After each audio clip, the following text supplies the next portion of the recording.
Hey, what's up? Tony Schiavone here. Conrad Thompson and I are taking What Happened When live to St. Louis and Baltimore. Yes, sir. If you're a fan of our podcast, then I promise you'll love us live. We're coming to St. Louis Saturday, June 22nd at 7:30. That's coming up very soon. Saturday, June 22nd at 7:30. We'll be in St. Louis at Off-Broadway, located at 3509 Lemp Avenue. Doors will open at 7 o'clock, but of course, you can get in early if you get a VIP ticket. Get your tickets now for St. Louis at this website, TonyandConradLive.com. Again, TonyandConradLive.com.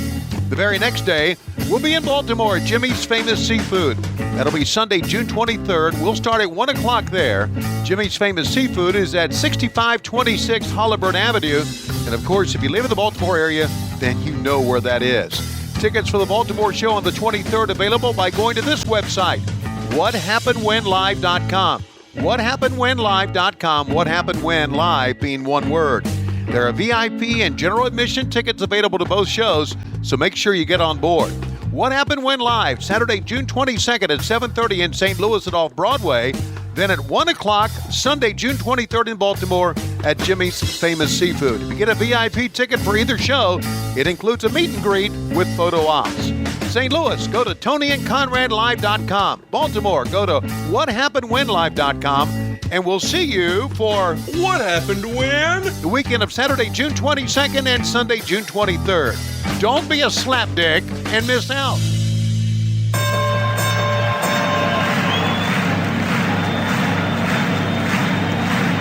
Ladies and gentlemen, welcome to the main event. Welcome to WHW Monday. Tony Schiavone and Conrad Thompson. Jim Crockett First Arcade, 605 NWA. TV title, Cajun Omni, the Bunkhouse Stampede. Flair and Horseman, Garvin, Bogey, Magnum, Dusty, Express Tag Team. Turner, Bodden, Mid-South Joint World Championship Wrestling.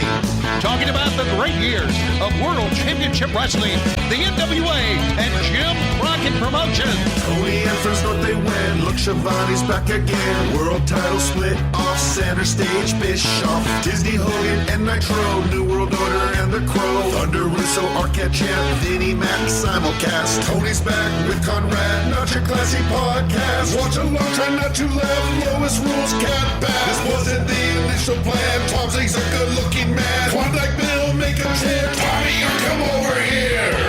What happened when? WHW Monday. And now, let's go to the ring. And here's your co-host. Hey, it's Conrad Thompson. Hey, it's Conrad Thompson, and you're listening to What Happened When? And today we're going to be visiting with Tony Schiavone as we watch Spring Stampede 1998 from April 19th, 1998. Man, this was on the poll, and you guys love you some 97, 98. Were you surprised this one won? I was. Yeah, I think I was too. I remember when the poll won, you said, boy, that was a shit show. And I guess this is all coming out of Starrcade 97, right? When things started to really go downhill for us. So this was right when I guess WCW was in shitty mode, Conrad. So there you go. Yeah. This is, they're not in shitty mode. We should mention that Goldberg has not yet won the world title. That's going to happen in July. It's going to be the biggest year in the history of WCW. But in April of 98, it did start to feel a little bit like, what are we doing? And this is one of those shows that's sort of evidence of that to me, because you've got Sting and Macho Man on top, but it just doesn't feel like a real main event. Let's go ahead and have you get us a countdown going, and let's get started. Let's get into the show, man. All right, let's bring Lois in because it's a big week for us, being our anniversary and all this week. So she's in a good mood for a change. Lois, come on in here and give us your countdown. Are you ready? Are you ready? 3, 2, 1, play. Well, we open up with an NWO type open, right? The black and white, and apparently the NWO was having little problems here. As you can see, Hogan and the Macho Man going nose to nose. Sting with white face, and Sting had just won the world title at Super Brawl, if I remember all this correctly. And we're ready to go with Spring Stampede. Boy, we had big stars back then, didn't we? I mean, big name stars. Good God. Sting, Hogan, the Macho Man, Randy Savage, Kevin Nash. And unfortunately, there's, I say that, and then I just saw Vincent in the background. What the fuck were we thinking there? I got to tell you, I'm pretty excited to watch WCW in 98 because this is the height of my fandom. 97, 98. I was probably more of a fan here than ever before. But some of this stuff, I think we just look back with rose-colored glasses. I was not a super fan of this show. Well, you haven't seen this show since it aired, though, right? I mean, no, I've not. No, not at all. I knew we're in Denver. We're at the Pepsi Center. We had a big crowd there that night. We had all that motif of the Western motif. So we were pretty excited about putting on this show. But, it's kind of like in many ways, I hate to say this, and you can agree or not agree, but it's kind of like what's going on with the WWE right now. And that is that they're having all these big events, but there's nothing standing out, right? And nothing really stood out on this event. Is that valid to say that? Yeah. I mean, I think so. I mean, yeah. The thing is you run so many shows and they all sort of run together, but right. When you were in the moment and we're watching this show in a bit of a vacuum, the Wrestling Observer reader poll gave this show 91% thumbs up. 91. Yikes. But to me, and maybe it's just because I've overdosed on wrestling lately, it wasn't for me. How would you describe what you're wearing here? Well, this was a black collarless shirt, which I thought was very fashionable back then. You were wrong. Really? Yeah. I liked it. I was kind of heavy back then, though, wasn't I? Well, it's just, I don't know. Badass. The lapels on the jacket are almost cartoon big. I mean, you look like a villain from Dick Tracy. Hold on a second. Let me look closer to the screen here. Oh shit, they are big. They're gigantic. And then you've got, that thing's bigger than your Peter. And then you've got this black shirt underneath. It's like you're like the world's worst Johnny Cash impressionist. The world's worst. All right. I can't argue with you there. That's pretty bad. Meanwhile, look over to the right. Yeah. Oh, Slick Willie Bobby Heenan. He's looking pretty good here. He's got a fucking white t-shirt on. But he's got a pocket square with it. That really classes the shit up, you see. Oh, Jesus Christ. If I would have had a pocket square, would that have classed me up, you think? Well, it would have been black based on everything else you've seen, and you couldn't see a pocket square behind that giant fucking lapel. Look, even your cord is caught behind the big fucking lapel. Jesus Big Christ. Lapel Schiavone. That's you. Well, I think that was a tux coat I had on. Yeah, no shit it was, but the pants weren't, and you're not wearing, it's like you lost supermarket sweep. That's what it is. It looks like you just went through the fucking store and threw as much random shit into a buggy as you could. And instead of coming out with stuff to make ham sandwiches, you got 19 pounds of ham and no bread. That was you in that fucking suit. Look at this stupid fucking backdrop here too. I get when you're tight, but when you get real wide and you can see, the beautiful scenic sky that they airbrushed is fucking dead. Somebody was making a bunch of money, way too much money. Everybody in WCW is talking about how big the contracts were. And Stevie Ray made $600,000. You know who made the most money? Who was really legitimately fucking stealing? Whoever the fuck y'all paid to make these Spring Stampede entrance sets. I bet you got a fucking 6-figure bill for that horse shit. And it looks like a 3rd grade fucking middle school project. Wow. I do need to say that your post Starcast 2, you're kind of surly in your own right here today. Oh, look, it's Goldberg. He's starting pay-per-views instead of finishing them. Yeah. How many people you think he'll injure in this match? Well, everybody he touches. And I would hope that one of them would be Billy Kidman. But I don't think he would want to touch Kidman. Good God. Goldberg looked the part, didn't he? Who fucking cares? Goldberg sucks. That's your... he sucks. Listen, for real, Goldberg is a poor man's, I'm being serious when I say this. Goldberg is a poor man's Nikita Koloff. Okay. But to us back there at that time, he wasn't. No, he's still sucked in. No, he didn't. Listen, Tony, you know enough about wrestling to know, oh, this fucking guy can't work. I mean, they're just giving him squash matches. And here, now you're having a very talented, performer in Perry Saturn. And he's cross-eyed at the very notion of trying to get this guy over. That's right. Perry was a little cross-eyed there, but no, you're right. Goldberg ended up squashing guys. Oh my God. Are you serious?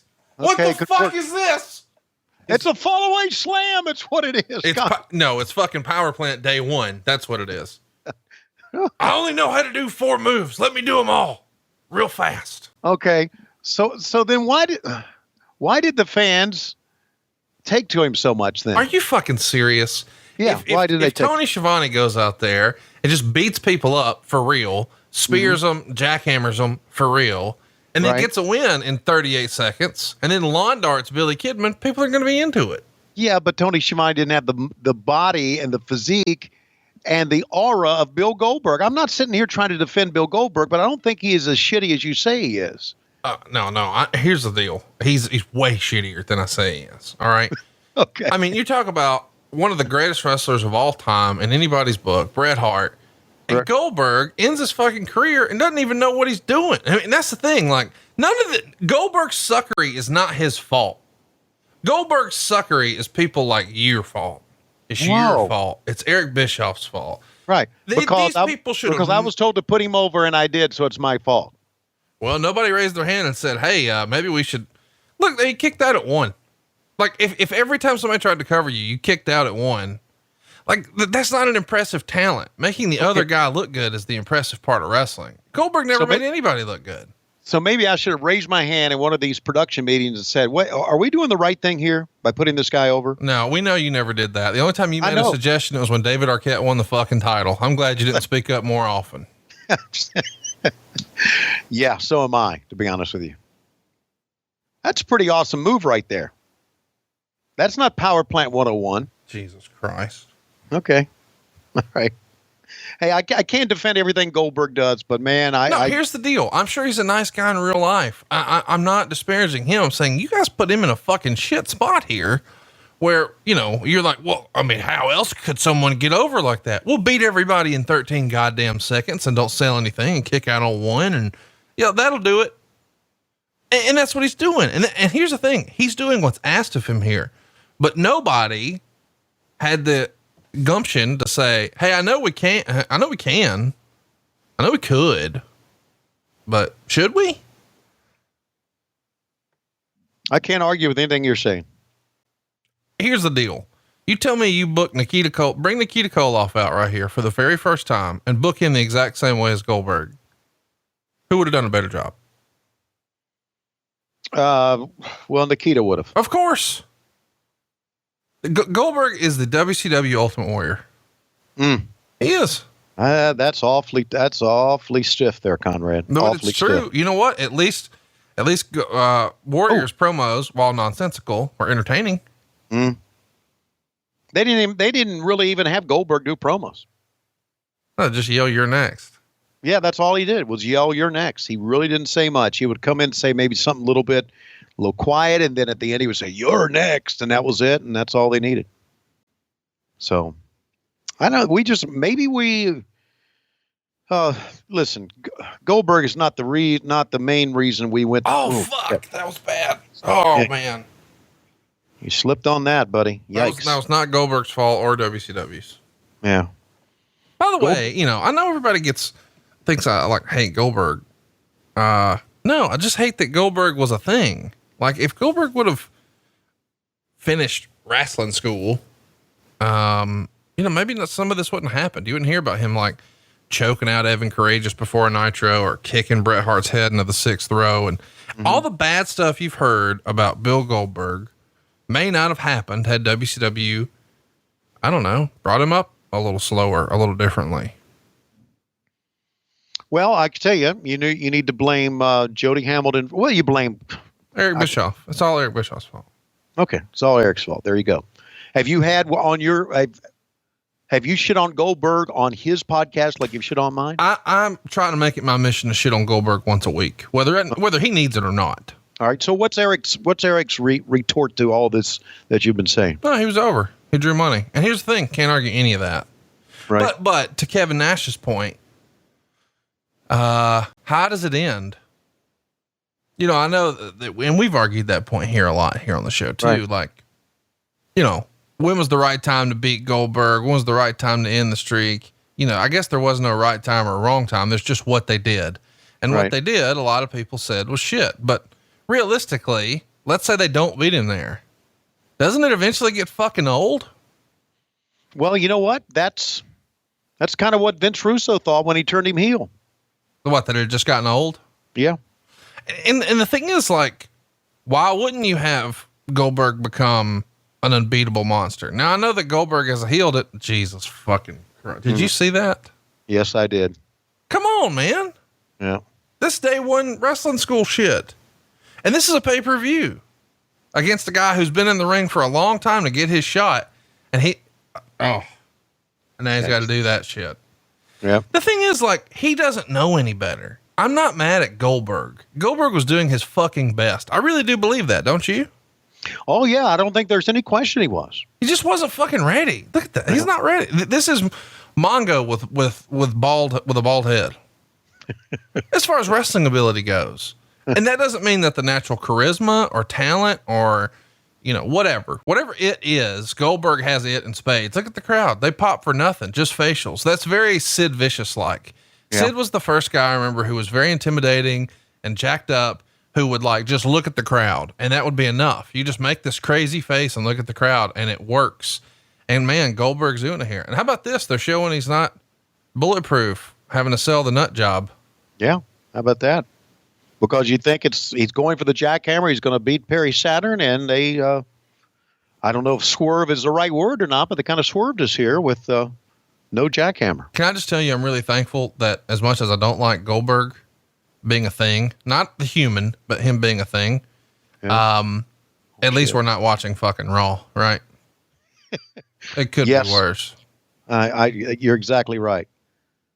Oh my God. Would you look at Ron Reese? It was so cool to finally meet him this February. Oh. Like he said, oh man, did you see his head hit the fucking mat? Yes. And it didn't bother me at all. And again. Yeah. Ron Reese, really a good guy, man. Really a nice man. Yeah. And he just wanted to do his best, but Ron, didn't have much. Made me really excited that the Yeti was there and you got to call it. And the Yeti. But it was funny because he's out there and you don't think about, like, hey, what type of coverings does a Yeti wear on his feet? Like Asics or New Balance or something like that. And it was like surreal to me. Like, oh fuck, this is the Yeti, but he's wearing Asics, which means that's really still Ron under there. And then I got to meet Ron after and he couldn't have been nicer and listen to the pod and hey, there you go. Goldberg gets the win. Surprise. But, he said he lived local and I just in my head, I was like, fuck it. At his height, everywhere's got to be a walking distance, right? Right. Just like one step Marietta, another step Alpharetta. Yeah. Another step Conyers. Like you're on your way, baby. He truly was one of the biggest guys we ever had. But he just, no, the biggest. Yeah. He just didn't have it. So Goldberg gets the win here. Mm-hmm. No surprise. They gave him a lot more time than I really expected, if I'm honest with you. Yeah. Just because it felt like this would have been in and out. Meltzer gave it a 1.5 stars. They went 8 minutes and 10 seconds. And he said, this match had the most heat of any match on the card, even though there were situations where if it had been anyone but Goldberg in there getting lost, the crowd would have died. That charisma really made it up though, didn't it? Yeah, well, I don't know. Again, Dave's use of the word heat and my use of the word heat are two different things. He's actually thinking of more crowd reaction when he talks about heat. And the fans did react to Goldberg doing his thing. There's no question about that. What's the word that you would like? I understand the difference. You're saying heat is in the crowd really hates you. They're throwing trash. They're upset. They're angry. You're healing them, whatever. You mean it in a negative connotation.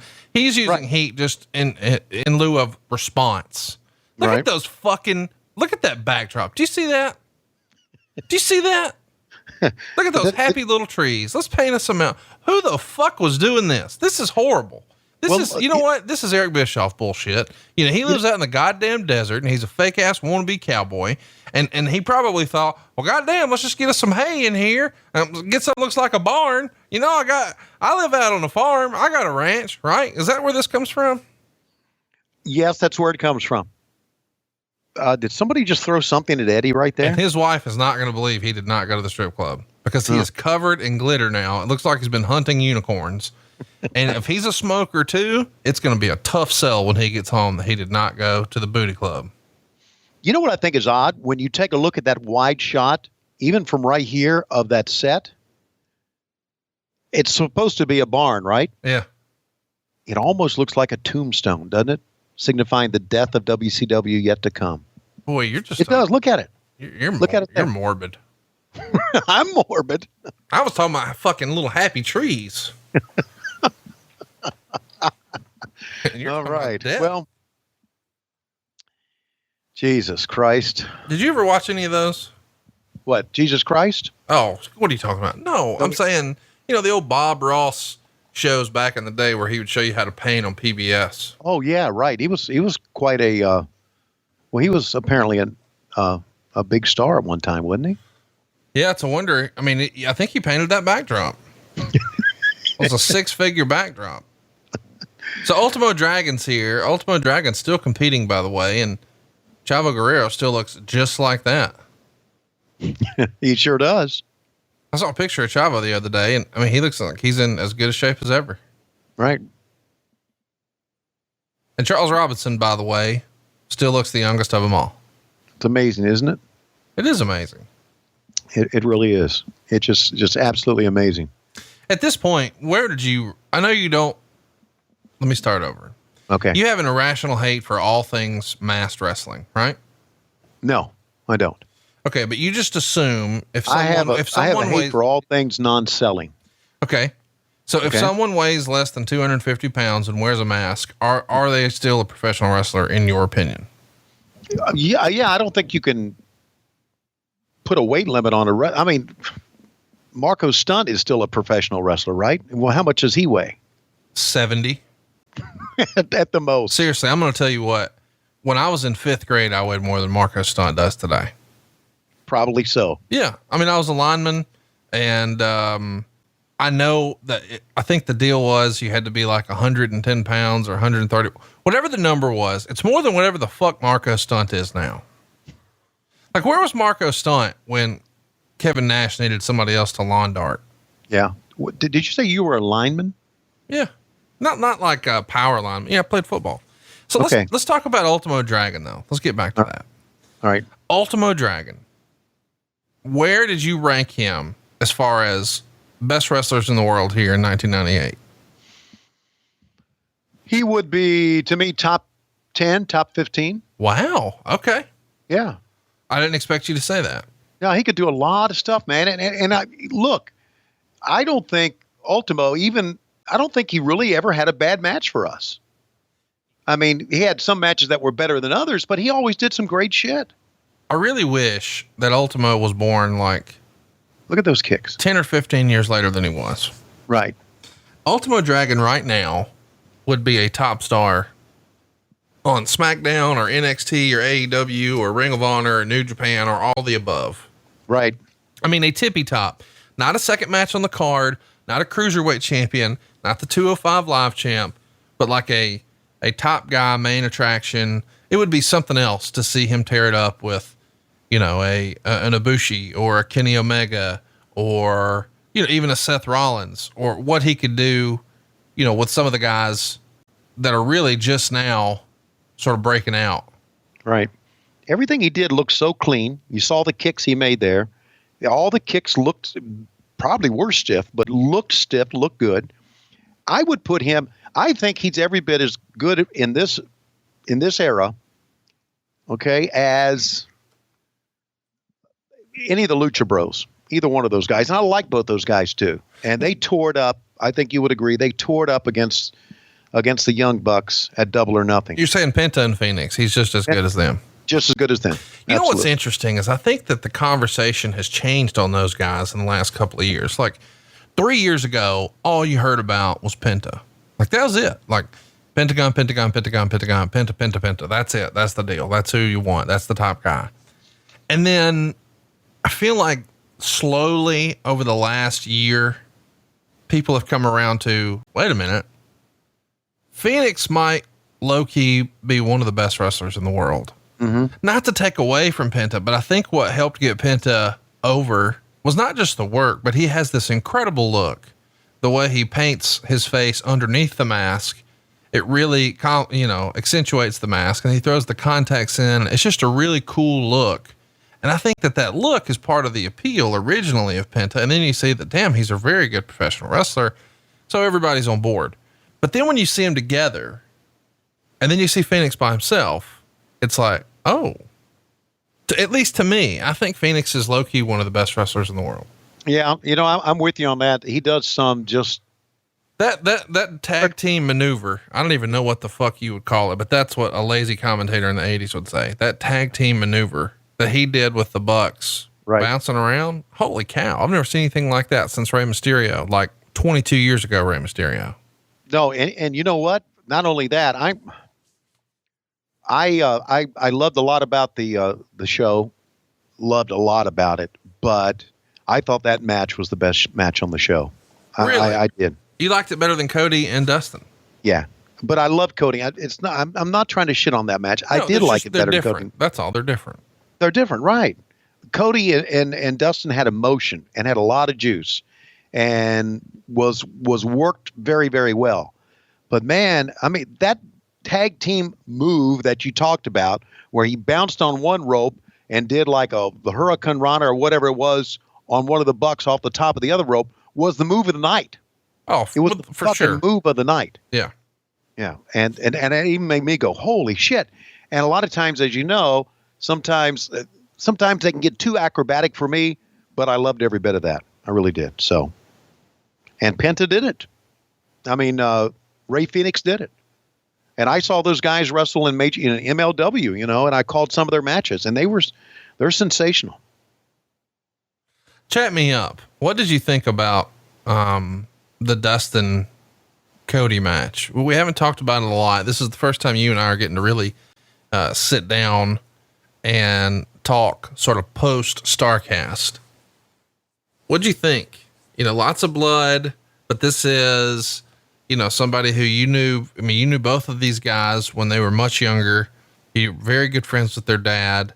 And right. Now here they are on this debut night of a new company at an MGM Grand, a venue that, your company, WCW, at its height, struggled and never sold out. And if they did, it was with a lot of paper. Mm-hmm. And here they sell it out, and very quickly, with the pre-orders and the actual orders, we might call it 35 minutes. All the tickets are gone. And I mean, they're making real history, and they're doing it old school. They're telling a story, brother versus brother. And one of them is bleeding a gusher in typical Dusty Rhodes fashion. Yeah. And you were front row for it all. Mm. What'd you think? Well, I thought it was too much blood. And I know you when you cut yourself the way Dustin did, and we saw him the next day, he cut himself pretty hard. You can't control how much blood, but the blood was pouring off of him, and to the point to where I've never seen another guy bleed. Cody was red because of Dustin's blood. I thought it was too much blood, but I liked the story, and I thought that their father would have been so proud of what they had done to bring people in there and how they had worked the match. And I thought it was great at the end where he wanted his brother to be his partner, coming together. I thought after it was all over, just the facial reactions of Cody to Dustin was great. It had a lot of emotion to it. And they worked the match. They worked a solid, snug match. It was a great match. It was a really great match. To be honest with you, and I don't want to shit on anybody. I thought after them and the Bucks that there wasn't much left for Jericho and Omega to do. Does that make any sense to you? Yeah. Yeah, I just thought that Jericho and Omega, and I get it because they had such a great match in Japan and they had such a great angle. But what does people remember about the Jericho Omega match? They remember Moxley coming in. Yeah. That's all they remember. To me, it was like, here, well, gosh, we've seen Dustin and we've seen Cody and we've seen the blood and we've seen the emotion and we saw the great acrobatics and the great high spots from Cody, from the Bucks and the Lucha Bros. And now here comes Jericho. I just thought it was. I think realistically, though, what else is there to do? Yeah, they did all they can do, but it was just. I thought the match was not well placed. It shouldn't have been the final match of the night. But if Moxley's going to interfere, yeah, it's got to be on last. It does. Yeah, Moxley's one of the biggest stars in the world. Okay. So is Chris Jericho. So are Kenny Omega. They have to be your main event, and Moxley would have to be involved in that one. Because here's the other thing too, in my opinion, if you did all your flippity do, oh my God, incredible athleticism from the Bucks and Penta Phoenix, and you got all the storytelling and blood and, whatever backstory with the Rhodes, what's left for them to do? Like they can't get bloodier than Dustin. They can't do more crazy acrobatics than the Bucks and Penta Phoenix. So literally the only other thing to do is have a great match, but then end it with an exclamation point. And that's got to be with a surprise. I mean, I think that's what fans appreciate more than almost anything in wrestling right now is a surprise. Yeah. And Moxley wasn't that big of a surprise. Right. Because I think a lot of people were like, oh, when he put that video out, there's a clue. What does it mean? All this type of stuff. Sure. But those people are going to guess stuff anyway. And then say, oh, I knew it. I told you so. But they did a really good job keeping that one quiet. It was a hell of a way to end the show. I mean, the fans erupted the way you hope they would on a surprise, Right. They weren't. Sometimes when there's a surprise, the crowd starts chanting the guy's name. Right. Like they know, oh, this is the Sting spot or whatever. And they know, oh, he's coming. And so they just start chanting his name all night. Well, that didn't happen here. So they were surprised, and that's hard to do now. So I think, it isn't the unenviable position to go on last after you've had all these incredible matches. The only way to do it is to do it with a bit of an exclamation point, a surprise. And Moxley was it. By the way, we're talking over a tremendous match. This got 4 stars in the Observer. Ultimate Dragon and Chavo Jr. They're going to go 11 minutes and 49 seconds. The story here is they have started to groom Chavo as like the protege of Eddie Guerrero, and Eddie Guerrero is trying to get Chavo to be a heel, and he wants him to lie, cheat, steal, whatever it takes to get the win. And Chavo doesn't want to cheat. So when he low blows Ultimo Dragon, Chavo gives him time to recover, and that infuriates Eddie. And so now Chavo's throwing him around a little bit, but he still doesn't want to have to cheat to win. It's an interesting little story. Yeah, I thought the story was pretty good, but I always thought that, I don't know if Eddie was hurt here or not, but I always thought he should be in our pay-per-views. Working. Eddie wasn't able to, I forget what Eddie's thing is, but Eddie had something going on. Yeah. Maybe it was a knee or something like that, but yeah, that's the only way you wouldn't work Eddie Guerrero. I thought Eddie was a better heel than a babyface. Really? Yeah. And I'll tell you why, because he had good reactions. See, he's doing a great job just being a heel here. I liked it. Well, I liked anything Eddie did. Jesus. Eddie's one of the best. Yeah. One of the best ever. Yeah, I would agree. It's funny because, some people in the WWE would say, oh, he's our Mexican Shawn Michaels. And eventually Bruce was like, no, he's just our Shawn Michaels. Like you don't have to, because there was talk for a long time, oh, well, SmackDown, on UPN on that time slot, they're really looking for the Hispanic audience. So that's the reason they push Eddie Guerrero and they push Rey Mysterio. They want the Mexican fans to tune in, blah, blah, blah. But Eddie connected on a way where you didn't have to, like, he didn't have to be from your hometown for you to be a fan of his. You didn't have to be, you know, Hispanic in order for you to be a fan of his. Right. Just like I don't have to be, you know, a black dude to be a Booker T fan, or I don't have to be a white dude to be a Shawn Michaels fan or whatever. No, I think if you just love pro wrestling, you were just an Eddie Guerrero fan. Yeah. And there you go. There's your winner. Yeah. What'd you think about the finish? You know, the Dragon Sleeper. That's something you and I have never really talked about as a finishing maneuver. What'd you think of that? I like the Dragon Sleeper. It was a twist on the sleeper hold. Diamond Dallas, how are you doing? The rumor and innuendo is you're doing great. Well, let me tell you something, bro. I'm making so much money on DDP yoga that I don't have to do this shit anymore. And look at me wearing my head backwards like I'm 17. I'm actually 45 here. Me, 45. Not only that, I'm Eric Bischoff's friend. Everybody said they put my ass over because of Eric Bischoff's friend. I busted my ass. And right now, I'm making more money than Eric Bischoff ever made. He is making a lot of money, by the way, with that DDP yoga. Or I'm sorry, DDPY. Turned my life around, sure did. He bought a new house last year too, I think. I'm sure he did. Probably paid cash for it. Well, if you didn't, I know where you can get a good deal. Hey, so Chris Benoit here is about to have a match with Booker T. And this was a series of matches that helped put these guys on the map. They're going to go 14 minutes and 11 seconds. Just to recap, I mean, Bill Goldberg and Perry Saturn in your first match. So obviously Goldberg's going to be the biggest star in WCW soon enough. Perry Saturn, one of the greats. Ultimo Dragon, Chavo Guerrero, Booker T, Chris Benoit. Holy cow. Yeah. And by the way, after this match, Curt Hennig and Davey Boy Smith. Jesus.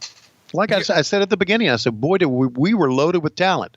Tons. And I know back then that the WWF back then wanted to make us seem like that we had all the old guys, right? We had Hogan, we had Nash, they were all the old, but that was not true. That was not true at all. We had a lot of young, great talent, and we're going to see it here in this matchup. It's great to see Booker T at StarCast. And he's growing his hair out a little. I guess he has. Great to see his wife, Shamel, who was, of course, wait, I'm sorry. What was her name? Wasn't it Shamel? Okay. It's not his wife's name. That's fine, sucker. Well, anyway, she was a Nitro girl. And she's great. Yes. What about this belt he's wearing here? It's my least favorite WCW belt ever. Really? It's the squiggly line belt. The squiggly line belt. Oh my God. Some of these white people raising the roof have no idea how to do it. Can we get you to post a video Wednesday on Twitter of you raising the roof just so you can demonstrate the Tony Schiavone way? Yeah, I can do it. I think that'd be great. I'll have my earrings in. I'll have my Jesus piece out. Oh, I have all my by the way, things on.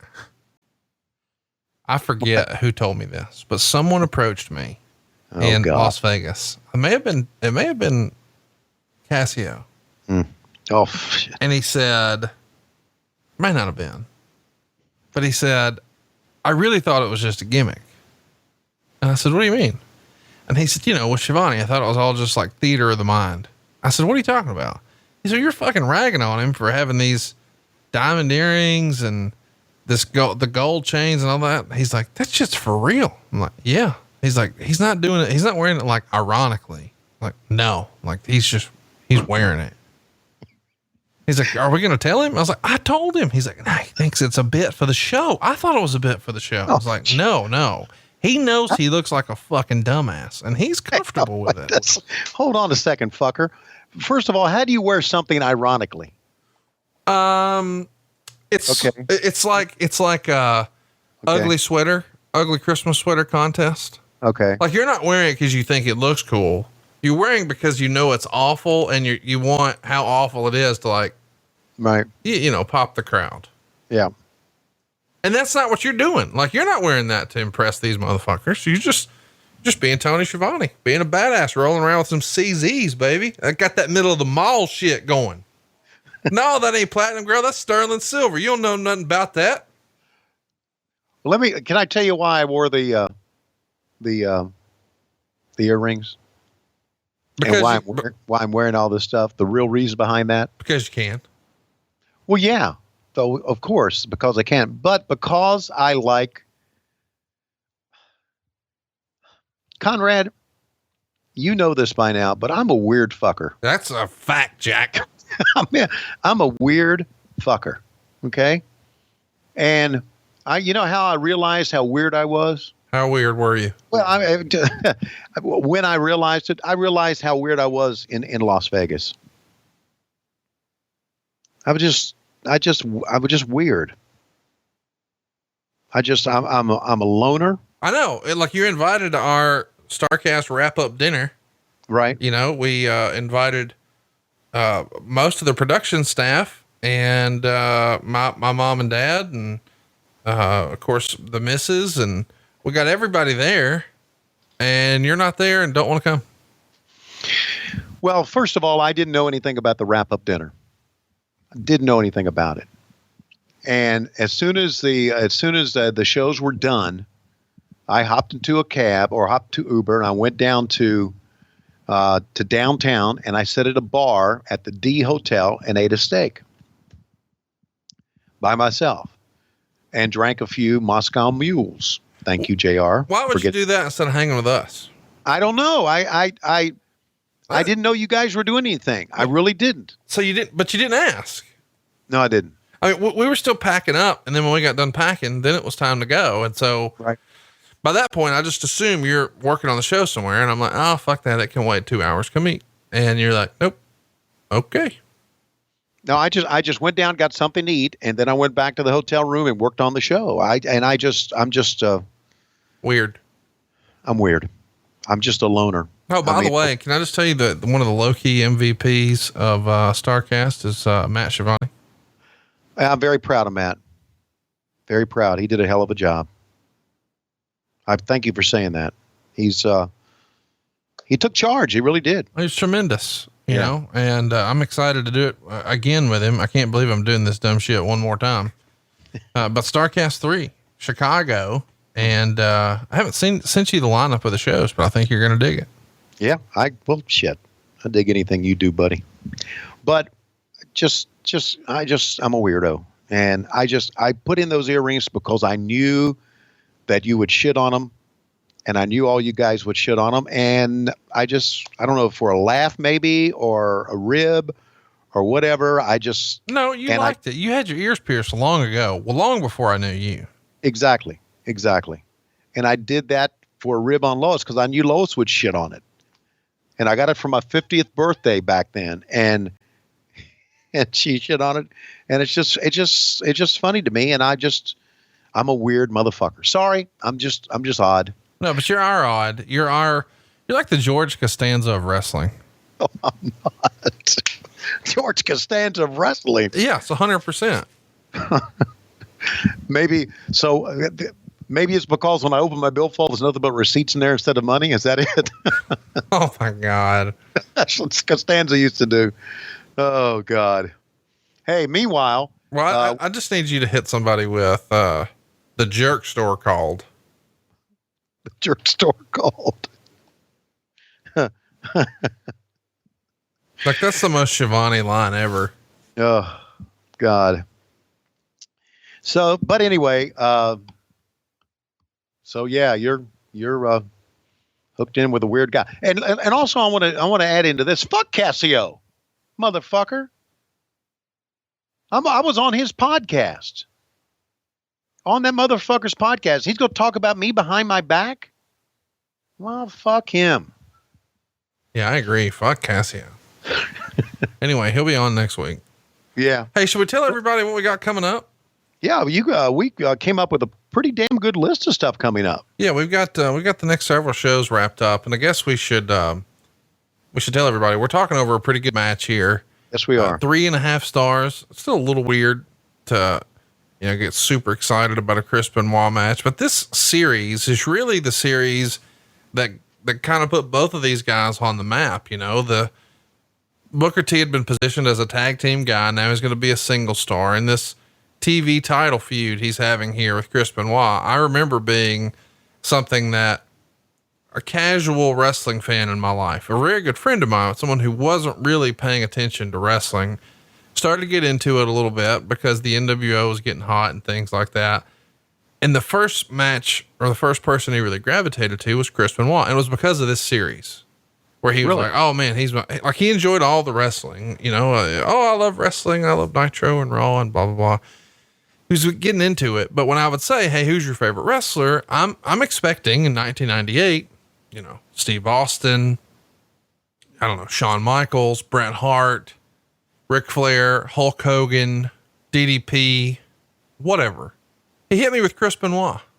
Huh. Which I thought was, don't get me wrong, I like it. But from a casual wrestling fan standpoint, I assume, he's going to say Sting or Lex Luger or whatever, a more established big name guy. I thought Benoit was really more for the hardcores. Right. I was wrong. So let's run through the shows. Here we go. Okay. Clash of the Champions 7. Right. Coming up next week. What do you remember about Clash of the Champions 7? Well, Clash of the Champions 7, wasn't that the one that was on the army base? Yes. And they were sweating and the ding dongs were on it? Yes. Yes. How do you remember all this? And I remember Steamboat was in the main event against Terry Funk. Well, there you go. You've got the Freebirds and the Midnights, Sting and Bill Irwin. Woo. Varsity Club and the Steiner brothers, Norman the Lunatic and Mike Justice, Terry Gordy and Steve Williams, the Midnights and the Samoan SWAT team. Wow. The Ding Dongs taking on Cougar J and George South. I wonder who wins there. The Freebirds and Dynamic Dudes, Ranger Ross versus the Terrorists. That's right. There was actually a wrestler named the Terrorists. And in the main event, Ricky Steamboat and Terry Funk. That goes all the way back to June of 89 at Fort Bragg in North Carolina. So that's what's coming up next week. And that should be fun. I mean, I'm really just excited to talk about ding dongs with you, if I'm honest. I mean, it's one of your favorites, right? Well, you know, I was working for the WWE. Look at this. Holy shit. He could do it, man. Unfortunately, it led to his demise. But anyway, I was working at the WWF at that time, and we were laughing at the fact that they were the Ding Dongs, and that was all Jim Herd and him wanting that, I guess. And you know, if you say I didn't stand up and say, hey, what about Goldberg? Are we doing the wrong thing? Why did anybody stand up and say, hey, what about these fucking Ding Dongs? All right. So then the next week, what we got coming your way on June 19th is a watch along from a June 30th, 1997 episode of Nitro. And I know what you're thinking. That's a pretty random show. Why are we watching that? Right. I don't know either. Why are we watching? Ric Flair has two women carry a Roddy Piper mannequin to the ring. Oh my God. Do I need to keep going? No, I think that sells it enough. Like when I saw that, I was like, well, fuck, that's what we're doing. I know what we're doing. There's lots of fun stuff on the show though. You know, you got lots of luchadors and, you know, Eddie Guerrero and Dean Malenko and, you know, Ernest Miller and Billy Kidman and obviously all the big stars, the Hulk Hogans and the Scott Steiners and the DDPs and blah, blah, blah. But I'm pretty excited about a Piper mannequin. That should be fun. Especially if Flair had one of, and I don't remember this, but he could have had one of the girls get down on her hands and knees in front of the mannequin and, you know, give it a pipe job. Oh, what is a pipe job? It's a pipe job, a blow job. Wait, who calls it a pipe job? Are you from the fucking, are you like a longshoreman? Or you been working down at the docks? What are you talking about? A pipe job? A pipe job is what they'd say at like Jiffy Lube at the transmission place or something. Okay. Besides, on this, we're trying to clean it up here on the program. We're trying to clean up the program? Yeah. So from now on, we're not going to say blow job. We're not going to say pipe job. But like pipe job just seems weird. We're just going to go.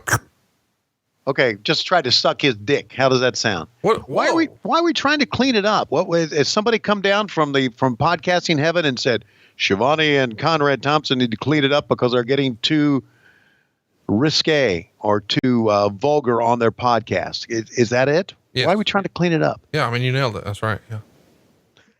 Oh, shit. No, I got a whole list of things we can or can't do if we take a certain sponsorship, and I had to pass on it. Oh, okay. Do you want me to read that list?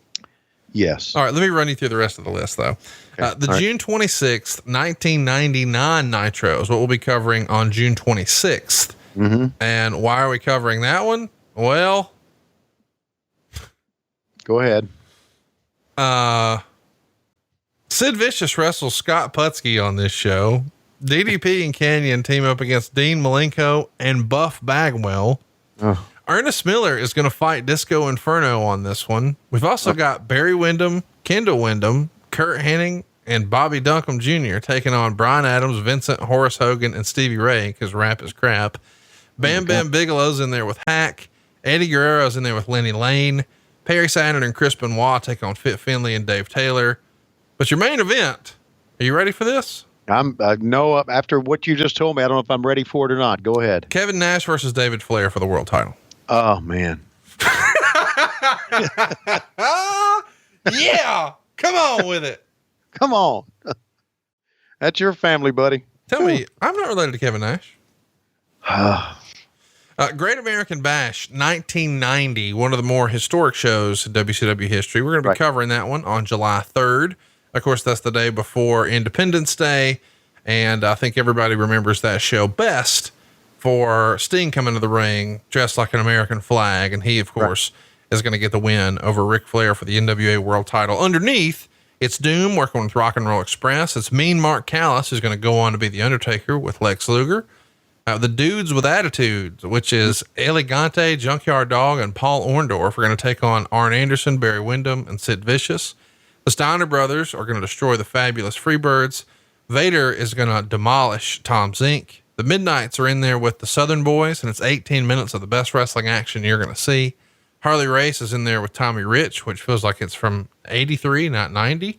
Doug Furness is in there with Dutch Mantel, Mike Rotundo with the Iron Sheik, and Brian Pillman gets a win over Buddy Landell. Lots of stuff happening on that undercard from Great American Bash 1990. Meanwhile, as you're talking about all that, a ref bump, fans were going with this and they did a ref bump out of it, man. Yeah. You guys could fuck up a wet dream. Great Boy, American Bash 92 is what we're covering the next week, which will be. Oh, I remember that one. Okay. That's July 10th. Your main event is Terry Gordy and Steve Williams taking on Dustin and Barry Windham. Underneath, we've got Sting and Vader. We've also got Dustin and Barry against Haas and Hashimoto. Right. Terry Gordy and Steve Williams are going to take on Nikita Koloff and Ricky Steamboat. Right. Dustin and Barry are going to take on Austin and Rude. Haas and Hashimoto with the Freebirds. Lots of international talent on this one. A tale of two Great American Bashes. Fair to say? Yeah, that was a tournament, if I recall. That's right. Yeah. For the World Tag Team Championship, and that's why you got Dustin and Barry wrestling a couple of times, Gordy and Williams wrestling a couple of times too. So yeah, and tournaments never work. Never Booker T here gets your win. He's going to get the win after a pin. 3.5 stars. And next up, we've got Curt wrestling Davey Boy. And there's going to be an unannounced stipulation where Rick Rude is handcuffed to Jim Neidhart. And Meltzer would say, after the two previous great matches, not only was this time for a bathroom break, but time to leave your brain in another room. Really? Now they're trying to explain the unexplainable. You see, the reason Rude has handcuffs every week and after the angle is over, Doug Dillinger always has the key. And that's because all handcuffs have the same master key. Okay, granted, Dillinger should always carry a handcuff master key because God knows what these guys are doing on the road with handcuffs and sort of emergencies might crop up. That much is understandable. But given all that, because it happens to Smith and Neidhart every week, why don't they carry one of these secret master keys with them as well? At least thinking like that distracts you from having to wait until this match is over. Yeah. Never try to talk about logic when it comes to this shit. Look at the bump that old Mickey J took. Oh, wow. I bet you hate Mickey J. No, I don't hate him. Well, you said you liked sensical wrestling, and that was a nonsensical bump. So you probably put him in a luchador mask and call him Super Refo. No, if Mickey J was told to take a bump, how can I hate Mickey J for doing what he's told? I forgot to tell you something. Oh God, what? I've convinced Cassio. I've convinced Cassio. Yeah. To adopt a wrestling gimmick. Are you serious? He thinks it's original. I convinced him that we made it up, but he loves it. And he somehow managed to not Google it. He's gonna call himself Super Porky. Super Porky? Yes. Which, as you know, is a real wrestler. He, however, does not know that. He thinks that Super Porky is going to be his original idea. Yeah. Do you remember Super Porky? I do not. All right. Type Super Porky into your Google machine and click images. Okay. Now, the reason I'm mentioning this is because, he is thinking about coming out on the road with us. Mm-hmm. We've got shows coming up. I guess now's as good a time as any to mention this. We've got 2 shows coming up, one in St. Louis at Off Broadway, June 22nd at 7:30. Tickets are on sale now, and we'll attach those links to where you can purchase it directly off of our Twitter. So if you follow us on Twitter at WHW Monday, there'll be a link right there. You can come see us in St. Louis on June 22nd at 7:30 at Off Broadway. But the very next day, you and I are at Jimmy's Famous Seafood in Baltimore. So we've got 2 shows back to back, one the 22nd, one the 23rd. And Cassio's like, hey, what if I came? I was like, I wish you would. So he's going to come tag along with us, but he's like, man, I don't want to just do my regular stand-up thing. I need like a wrestling gimmick, like an alter ego. And I was like, what do you want? He's like, I don't know, something funny. I'm fat. And I was like, oh, what about Super Porky? He laughed till he cried, and he's like, I'm fucking doing it. I'm doing it. Are you in? I'm in. So that became the plan. So now he's going to show up to these shows in full, his version of what he thinks Super Porky is. And he's going to refer to himself as Super Porky. Oh God. Have you since Google image Super Porky? Yeah, I see Super Porky here. He was a Mexican wrestler, right? Have you seen the picture of him eating the ham? That's the best part. Yeah. The ham is what makes it. You said was like he's dead. He's not dead. He's only 56. Really? Yeah. He lasted till 56, huh? Whoa. Why are you being like that? Because, well, because he's fat and he takes bumps and he's active. I just didn't think you would think his heart would explode. What's wrong with you? Why are you being like this? You're being mean to Super Porky. No, but maybe not. Did he do anything with the WWF? Yeah. Yeah, I see a picture of him here with Teddy Long. Yeah, he's giving him his ham. With Vince McMahon in the background. Yeah. Holy shit, look at his forehead. Yeah. Look at it. Oh my God. Would you look at it? Hey, I do Would need you to say look this. at it? Okay, I need to say this with all due respect to you. Okay. Okay. You've got a crew of guys, me being one, Cassio being another, Okay. Mike Dawkins being another, Silva, all of us just absolutely worship you. You're our leader. What? Well, hang on a second. And we hang on every word you say because you're our leader, and you pull ribs on us all the time. What the fuck? I invited you to dinner and you no-showed so you could eat by your goddamn self. And here's the deal. I pretended like I didn't know that story when you told me earlier because I thought it was just we're putting on a show. But when I called you out on that bullshit, you replied with the coldest thing anybody's ever sent me in a tweet or in a text. You said, any good pimp is his own best company. And I was like, I don't even know what that means, but that is some profound shit. Any good pimp is his own best company. And I was like, well, okay, well, fuck. He's good by himself. Yeah. I could have texted you a bitch eating a lettuce wrap. Can't tell me nothing. But I didn't.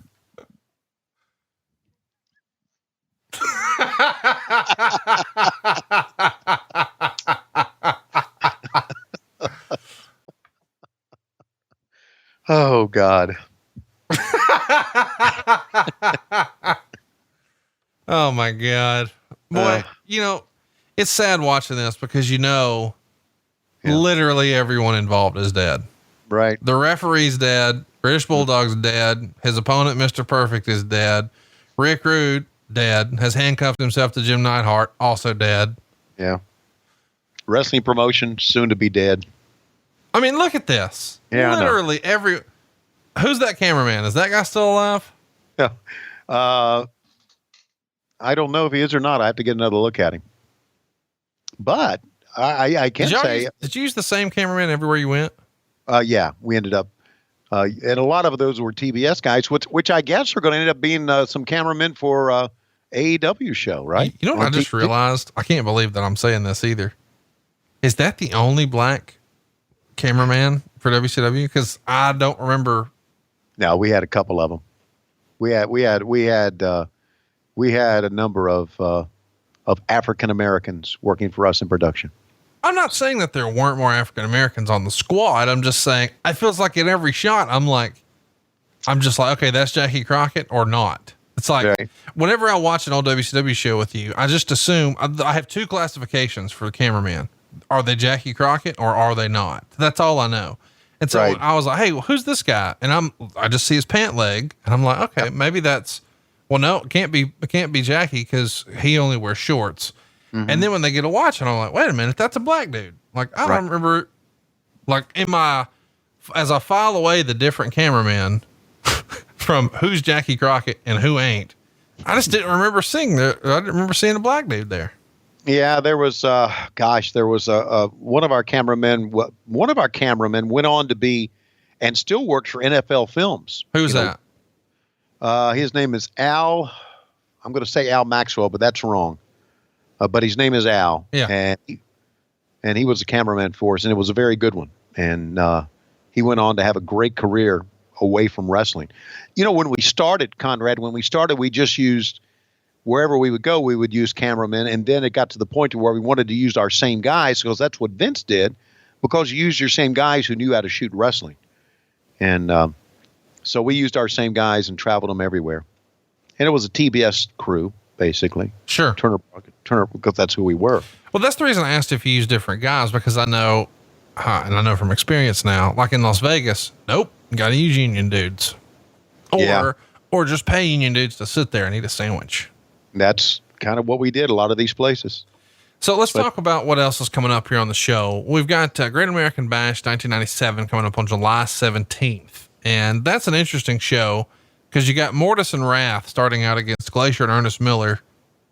Yeah. Then you got Jericho and Ultimo Dragon. Then you got the Steiner brothers taking on Great Muta and Masahiro Chono. Then you've got Hooven Tude, Hector Garza, and Lismark Jr. taking on La Parka, Psychosis, and Villano 4.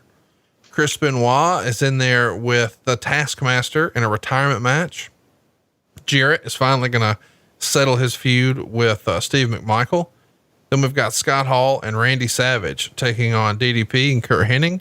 Roddy Piper is in there with Ric Flair. And your main event is a tag team match. Lex Luger and the Giant taking on Hulk Hogan and Dennis Rodman. This was way ahead of its time. It was. Well, I'm just saying, Dennis Rodman in a main event like this was major news. I mean, we look back now and Dennis Rodman is a funny footnote in history, but he was the pop icon or cultural icon.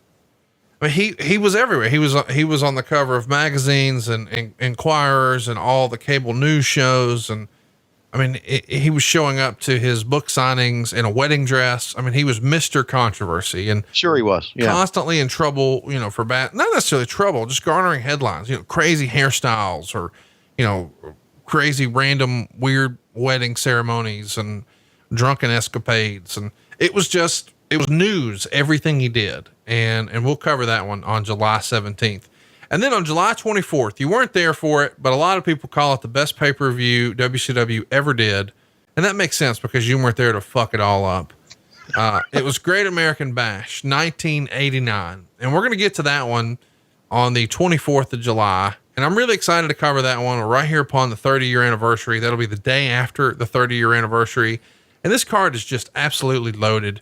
We've got Dan Spivey and Sid Vicious in a 2-ring King of the Hill Battle Royal with Bill Irwin and Brian Pillman and Eddie Gilbert and Kevin Sullivan and Mike Rotundo and Ranger Ross and Rick Steiner and Ron Simmons and Scott Hall and Scott Steiner and Steve Williams and Terry Gordy. And then we've got Pillman and Irwin. And then we've got the Skyscrapers and the Dynamic Dudes. And then we've got Cornet and Paulie Dangerously in a tuxedo match, which I can't believe is a real thing. And then the Steiner brothers were in there with the Varsity Club. And then Sting takes on Great Muta. Process that. Sting and Great Muta for the TV title.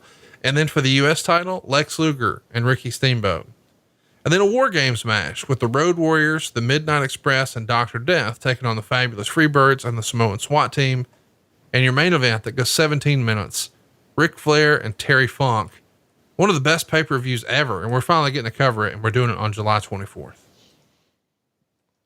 Wow, that's a pretty stacked card, man. Sting, Great Muta, holy shit. I mean, that's way cool stuff. Yeah, that is cool shit. And then our last one that we've got planned, July 31st. So we'll round up the month of July here. It's Clash of the Champions 31. This one went down at Daytona Beach at the Ocean Center in August of 95.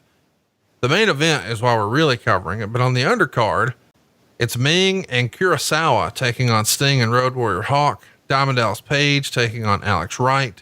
The Renegade is in there with Paul Orndorff. That's real. And then we've got the Harlem Heat and Sister Sherry taking on Bunkhouse Buck, Dick Slater, and Colonel Robert Parker in a 6-person tag match. But the main event, unbelievably, it's a handicap match. Ric Flair and Arn Anderson on one side, Vader on the other. Takes less than 7 minutes for Vader to beat the fuck out of both of them. So we'll cover that one next on July 31st. There's your full lineup of what's coming, baby. Wow. I didn't even remember Kurosawa. What really? The fuck? Yeah, there's a lot I didn't remember. There you go. So, hey, at least we talked through this shit, right? No, I agree. This is horse shit. There's a lot of good stuff on this show. This happens to not be one of them. Right. It sucks too, because these are absolute legends, but the creative here just kind of sucked. Yeah. By the way, speaking of absolute legends, it was great. And a thumbs up to everybody who worked on the Owen Hart. Look back at Owen Hart, remembering Owen Hart that we did at StarCast too, especially Davey Boy Smith Jr., who I thought did a great job for us as well. By the way, it's in the Observer last week that everybody and their brother's looking at Davey Boy right now. Does that surprise you? No, not at all. It's really weird that he's made it this long, if I'm honest with you. I mean, I know he's really enjoyed his time in Japan and he's gone about it smart, but I mean, with a guy who's got that heritage, who's got that pedigree, and he's that height, because this is not a little dude.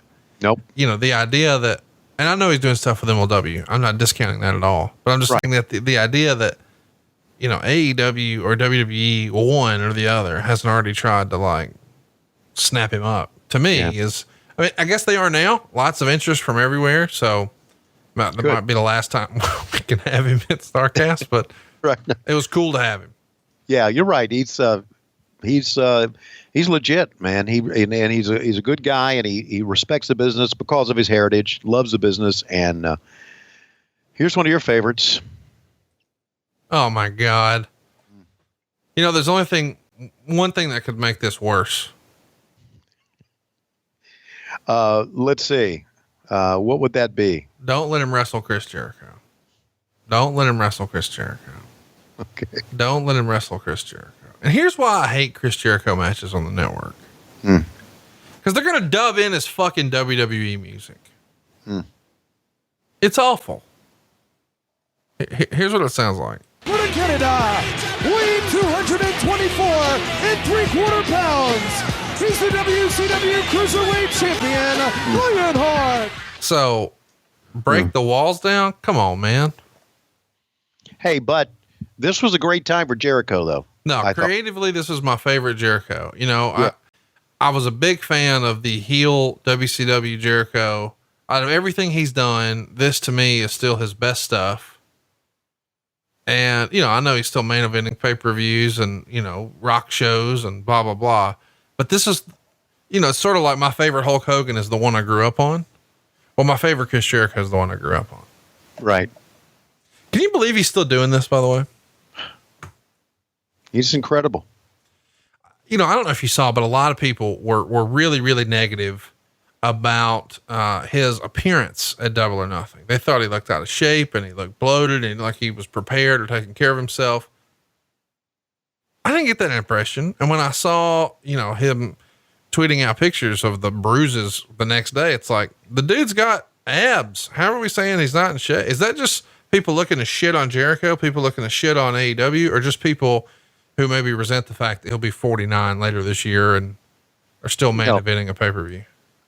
Conrad, you know this by now because you're so active into social media. People shit on things. Right. That's what social media is about. They just want to shit on things, and it's easy to shit on things when you are an unknown in back of a keyboard. It's easy to do that. So I take that with a grain of salt. Listen, Chris Jericho is heavier now than he was what we're looking at right now, kissing the belt. But he's aged, and when you age, you get heavier. You do, and it's just the way it is. And your looks change, but the kid can still bump, man. He really can. He can still go. And he's still got that it factor about him. He's still one of the biggest stars in the sport. Nobody's arguing that. I'm just saying it feels like there is this, and some of it's just people drawing battle lines, and I know. Oh, I don't like AEW. I like WWE. But then there is the contrarian fan who they fucking hate everything. You just scroll through their Twitter feed, and it's looking like it's almost like you just jumped into Lois's Twitter feed by accident, right? It's just everything's negative and I hate everybody and everybody sucks. And but here's why I discount some of this. And I'm sure some of the people, most of the people who hate everything are chicken dicks anyway. Okay. I get that. You're afraid of your own shadow. You're not worth a fuck. So you got to be a troll. I get that. I understand that's your cross to bear. You got to look yourself in the mirror. We don't have to fuck with you. Only thing we have to do is mute you or block you, and you're gone from our lives. But also, some of those tweets, I firmly believe this, and I want you to see if you agree with me or not. Some of those tweets are not legit tweets. Oh, are you saying that maybe the WWE's putting bots on this? Yes. I don't think WWE's putting bots on it. I'm going to shut that down. By the way, since we're talking, I just Google imaged it. Yeah. And Jericho has abs. I mean, I understand that, it's not the V cut or whatever. He doesn't like a bodybuilder. I get it. But I mean, people who are saying the dude's not in shape, I just don't buy that. No, I don't either. So again, take that shit with a grain of salt, right? And, it's worth mentioning. Dude's as we said, dude's 48. Yeah. Like realistically, Hulk Hogan in this movie we're about to watch, or this match we're about to watch, he's not wrestling, but he's going to come out and do an appearance, or I guess he isn't wrestling yet. He's about that age. Mm-hmm. Yeah. I mean, so when people are like, oh, Jericho, this or that, dude, this is competing at a high level at 49 is not out of the question anymore. Let me ask you about this too. And I noticed this about the show. We are we're about over an hour into the show. Yeah. And there's not been one promo done. Yeah. Not one interview. We went hot and cold on interviews. We would do them and then we didn't want to do them. And then we do them and didn't want to do them. We got into the mode where we didn't want to have them. What did you think? You think it's good to not have them on a pay-per-view? I didn't like it. And here's why I didn't like it. What sold me the show was Nitro. Right. And I wanted what I couldn't get on Nitro, which does mean, the payoffs for some of these matches and really competitive matches with clean finishes and blah, blah, blah that we get screw jobs and schmazzes for on TV. I get that. But I wanted more of a Jericho promo. I want to hear from Hulk Hogan on this show. There are certain things that I sort of expect and I really enjoy from Nitro that then come away from the pay-per-view. But I understand the thinking. The thinking is, well, no, those were all telling the story and building to this point. And now this is the climax. This is the payoff. But I think I would be more excited. I know I was more excited in this era to go to a Nitro than I was a pay-per-view. Right. Because Nitro had the promos. But it felt like, hey, they're competing with something else. Like they've got to have what's next, the element of surprise. I just felt like I was less likely to get surprised if I came to a pay-per-view. I'm going to see good matches. I'm going to see longer matches. But if I want to like be a part of a happening and say I was there when such and such happened, or when so and so jumped ship, or whatever, I think I'd rather go to a Nitro. Well, here's my thought on it. And does this motherfucker have a dry erase board in the front? Yeah, and he thinks he's sharp, but he's an idiot because you can't read what his dry erase board says. Well, Jericho can, but our camera can't. Yeah, but he wants the camera to be able to read it. That's the problem. I think promos are always needed because you want to be entertained, and good promos entertain you. It doesn't always have to be about the wrestling. It's about talking. Dusty Rhodes and Ric Flair and the back in the heyday of TBS, Jim Cornette, Arn Anderson, all those guys entertained you by their talk as much as they did by their work. And you just take the entertainment value, I think, out of it if you just give them 2.5 hours of wrestling. And then you have Gene Okerlund, who was the greatest stick man ever. Fuck. I never did agree with that, ever. But there it was. It's about entertaining the fan. And Jericho entertained us a little bit when he came out and he talked a little bit, but oh well, that's my 2 cents. And not casting a shadow on AEW, but Double or Nothing didn't have any interviews in it, did it? Had a couple of announcers on camera. Yeah. Yeah. They had a couple of walk-ins, which were pretty good. They had JR walking in, had Kenny Omega, on the computer or whatever, and a couple of things that were pretty good little vignettes. Cody walking in and with his dog. It was all really cool. They had Brandy come out and, make the women's match an awesome match. That was cool. But man, the power of the promo, the power of the fucking promo, it's lost. Well, it's funny that we're talking about this too, because the world is talking about Talk is Jericho, where he had John Moxley on. Right. And Moxley, was basically saying WWE creative sucks and he wasn't having fun doing it and he didn't want to do it anymore. And it didn't matter what they were going to offer him. It just wasn't fun for him. And they wanted him to say certain lines that he didn't want to say. And, right. He had to give in on some, but he hated it. And he didn't, give in on others, but he went on, with Wade Keller for the torch, he being John Moxley. Mm-hmm. And he basically insinuated that if you can't do a promo, get the fuck out of WWE. Like, you should be able to do your own promo, not a scripted promo, but just be your character and cut your promo. That's part of what being a wrestler is. But that's not what being a wrestler is like for the WWE. Like, you don't have to go find your own bookings. You don't have to, design your own merch. You don't have to promote your next match. You don't have to think about what you're going to do in the match. The agent will tell you, and you don't have to think about what you're going to say in the promo. They'll hand you a script and you don't have to make your own gear. They got a couple ladies in the back who will do that too. We need you to, be awake and sober and arrive on time. Yeah. That's kind of what WWE has become. I mean, that's the criticism.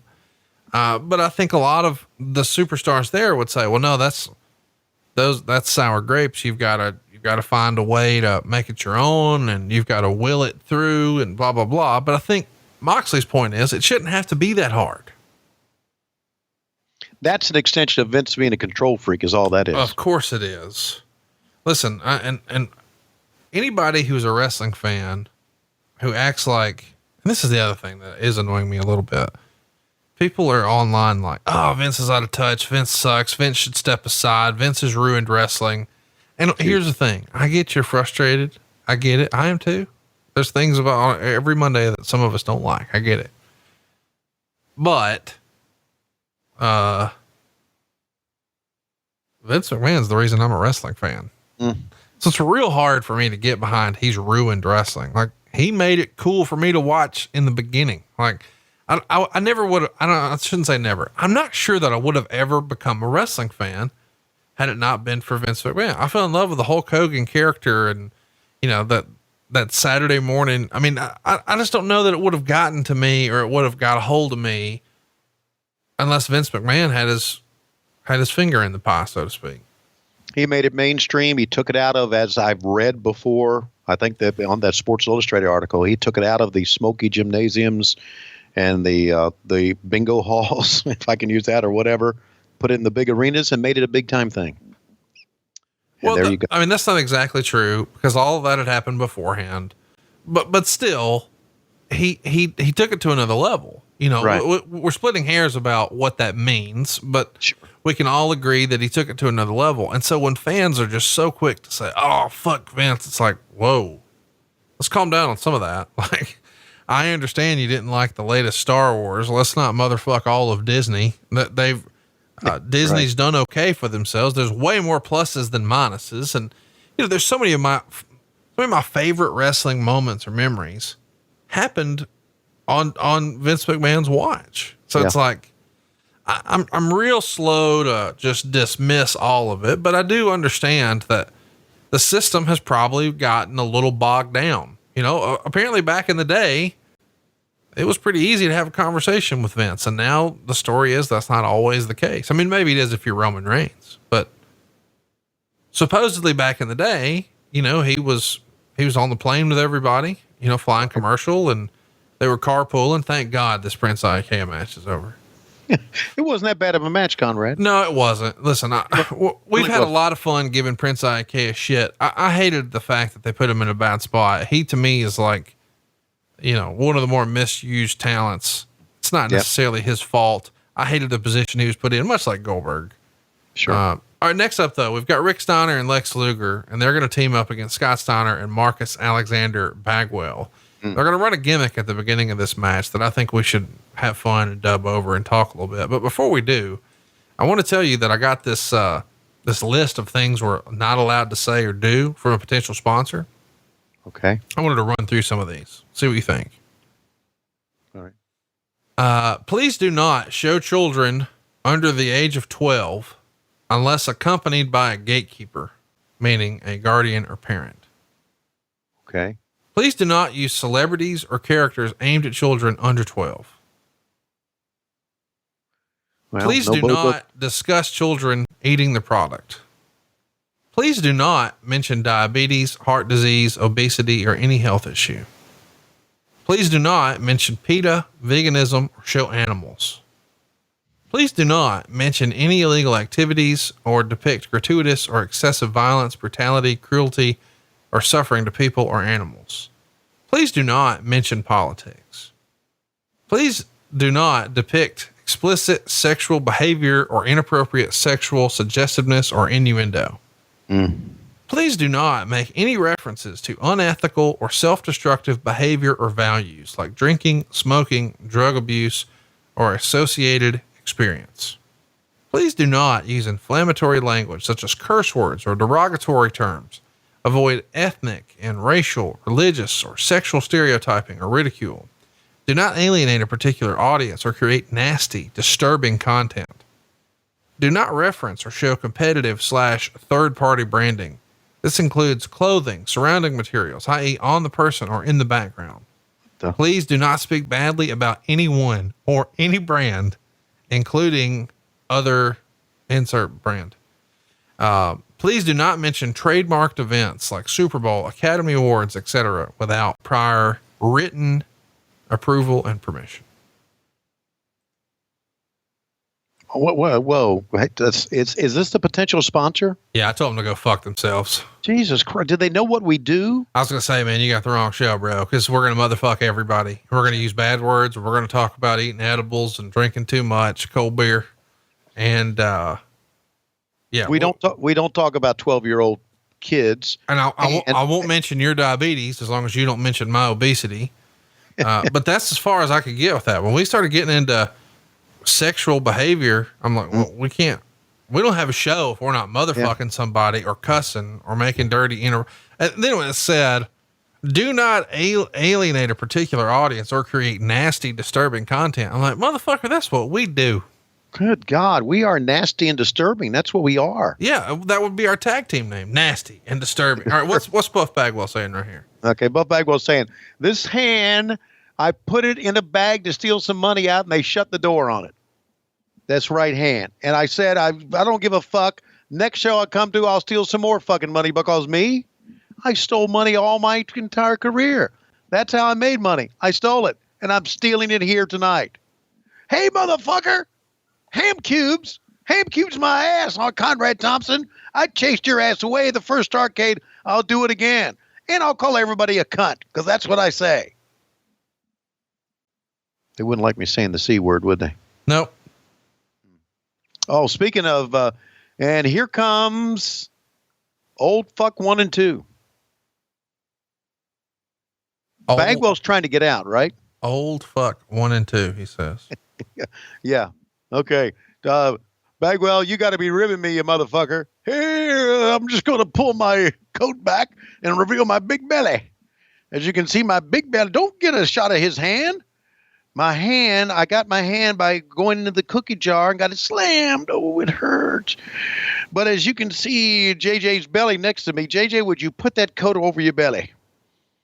Look at that. What the fuck is JJ doing? He's got his coat back exposing his rotund midsection. Isn't it amazing that JJ still looks the same? Still looks the same. I think maybe he dyed his hair a little bit there. He's trying to get a little blonde there. Okay. JJ at this time, though, had a much younger wife, didn't he? Yeah. Now, I don't know the details, but I need you to tell me, how much younger was the wife? All I hear him say is much younger. I would think, let's see, how old is JJ here? Maybe. Well, this is 21 years ago, so he's 56. Yeah. His wife was probably 33, 34.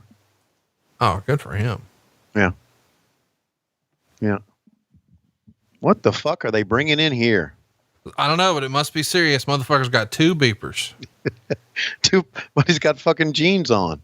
So here's the gimmick. Remember, this is a cast, and this is the medical staff here to check out the cast. Okay, got it. And they're going to unpeel the cast, and it's the worst looking cast ever. But they're trying to show this off as a way to, and look, he's mad. So he's grabbing JJ right by the neck, and he realizes he did it with the good hand. Yeah. Or the bad hand. Sorry. Right. This is the old, sorry, I'm late, guys. I had a flat tire. Oh man, I'm sorry to hear about your 4 flats. Hey, I didn't say it was 4 flats. How'd you know it was 4 flats? Ah, isn't that what it is? Yes. This is the fucking WCW version of that bullshit. Oh God. All right.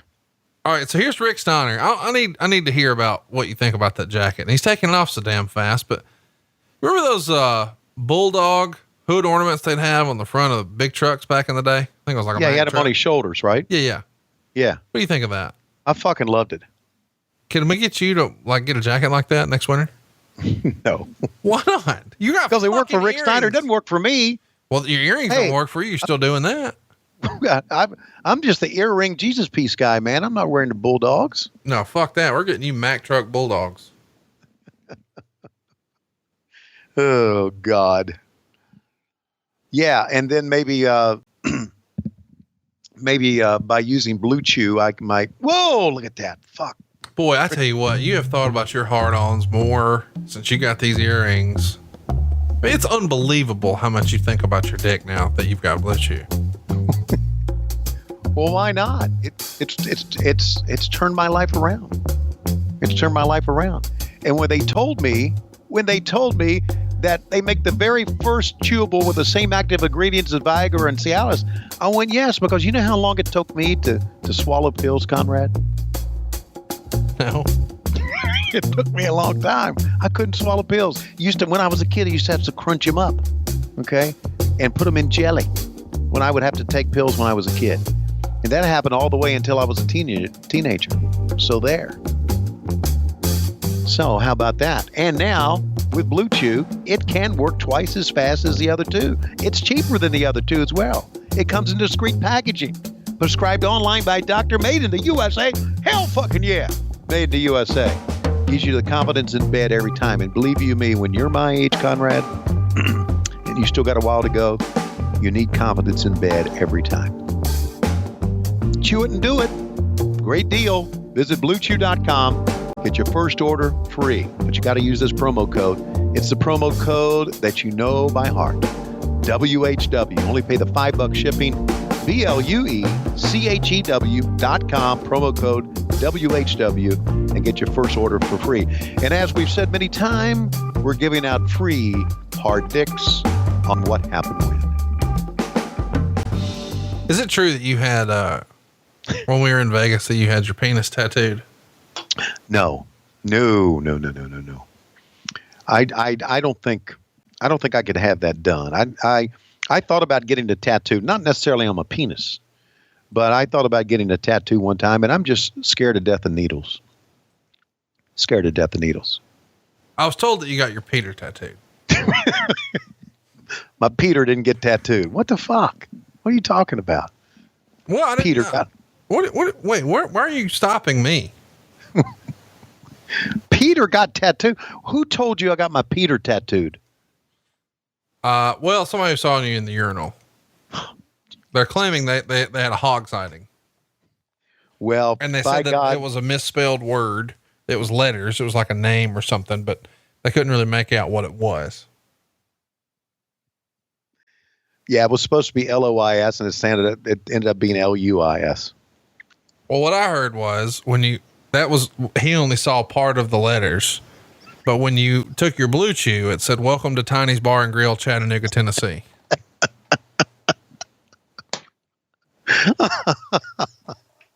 So it looked like, 3 or 4 letters, like it was Lois, but when you got that rascal so hard, even a cat couldn't scratch it. Welcome to Tiny's Bar and Grill, Chattanooga, Tennessee. Blue Chew's a miracle worker, buddy. It's a miracle worker. But it won't save us from this shit show of a match, but it will get your cock real hard for just $5. Everybody wants one of them $5 hard-ons. Subway even had a commercial for Blue Chew back in the day. I don't know that they knew about it though. It was $5 foot long. Well, Jared knew about it. Jared knew a lot of stuff. He sure did. You think Jared's listening to this right now? As somebody's taking advantage of him in prison? I hope not. Isn't that one of the weirdest fucking stories ever, dude? Ever. One of the weirdest stories ever. Like that dude was like, he was like, everybody loved that dude. Yes, he did. And he was, oh my God.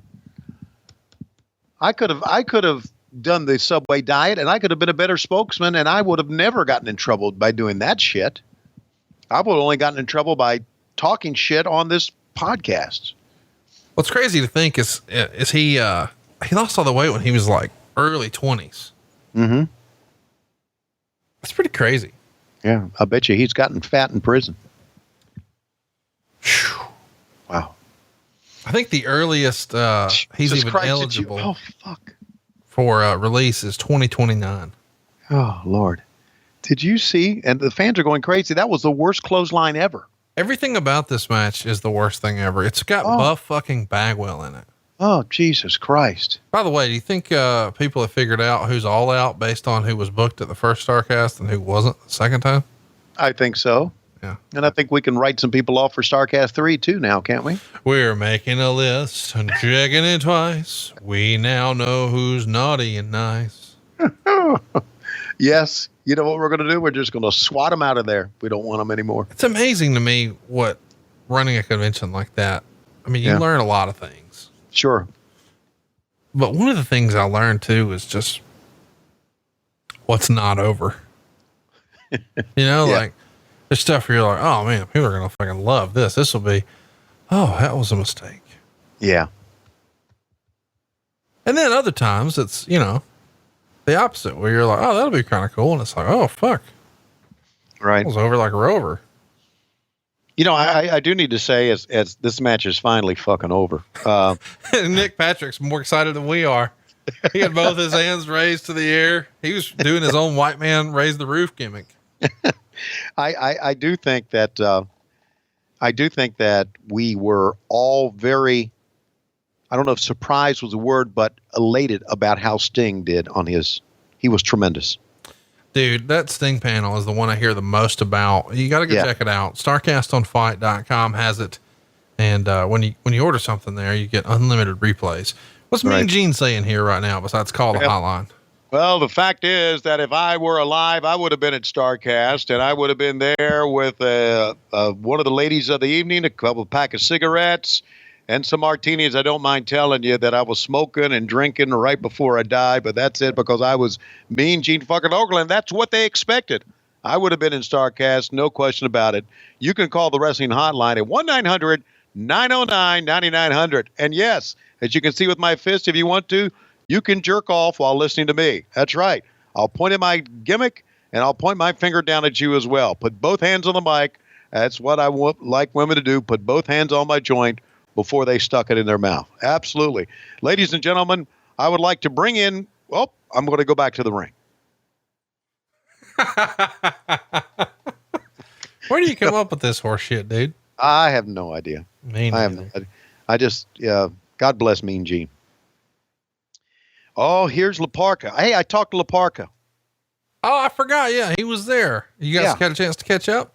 Yeah, he came up to me. He said, "You remember me?" I says, "Not without the mask, I don't." I said, "I'm Laparca." I said, "Well, shit." Because, Laparca has been doing work for MLW, and he has completely changed his gimmick now. He's like fucking hardcore, does crazy shit now. I mean, he just like, he's kind of like a Mexican version, if I could say this, of a PCO. He completely changed his gimmick, and he's gone like hardcore now. And it was great seeing him. And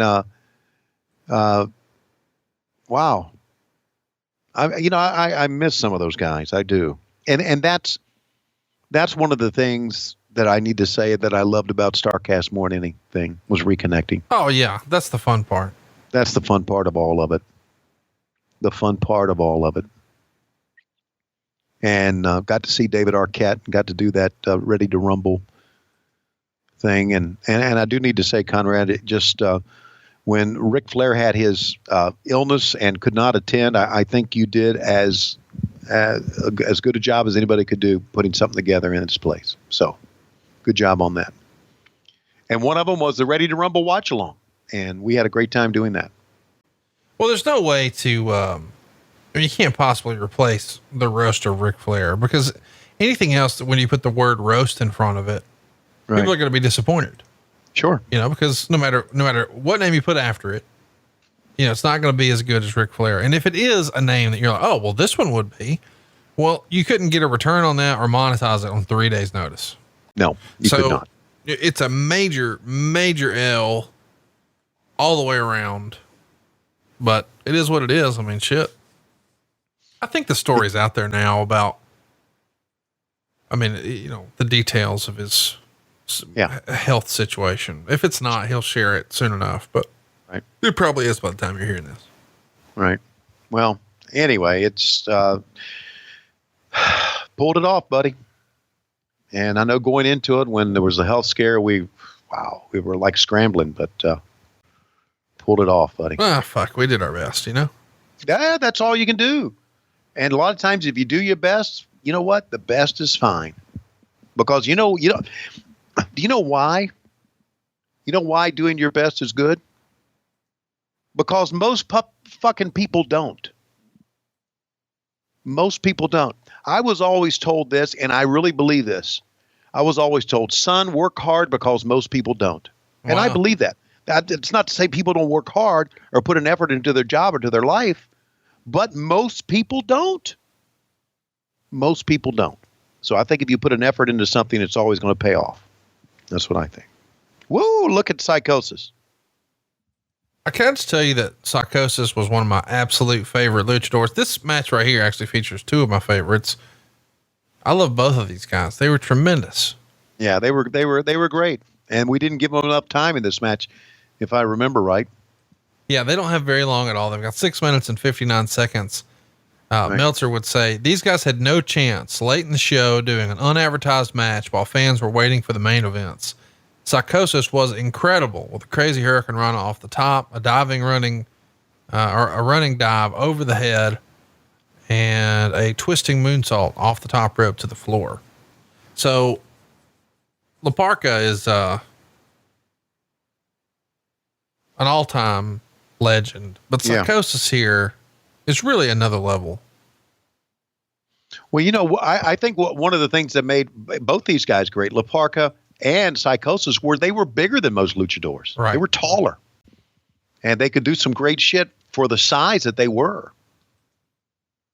I mean, you know, I was, oh, look at that. The man. Well, I know La Parka was there, but was Psychosis was there too, wasn't he? Didn't you have him at? Oh, at Starcast? Yeah, he was there. Right. He wasn't as handsome as a guy like Juventud, or like wasn't as handsome like Rey Mysterio when they had their mask off, because they were handsome, nice, handsome young men. But he could go. What's wrong with you? What? Just keep pushing the handsome thing. Well, I'm very comfortable with my sexuality. If I can call a guy handsome or a guy an ugly motherfucker if I want. Okay. Listen, it's your party, baby.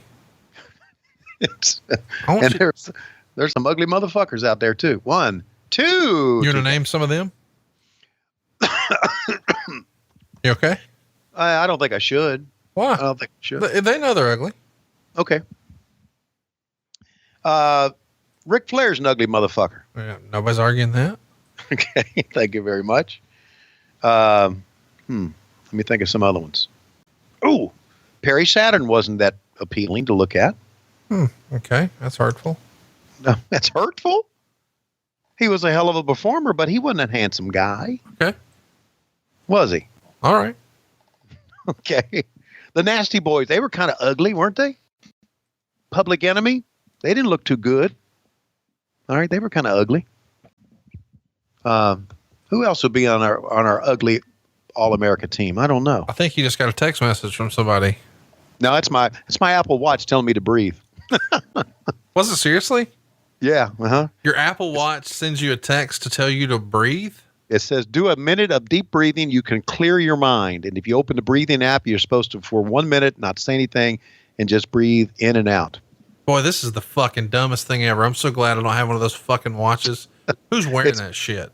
You got something on your wrist tells you when to fucking breathe. This is called Lois on your wrist. That's what this is. Don't eat that. Don't sit there. That's a red light. Pull over. I got. You know what else will do? What?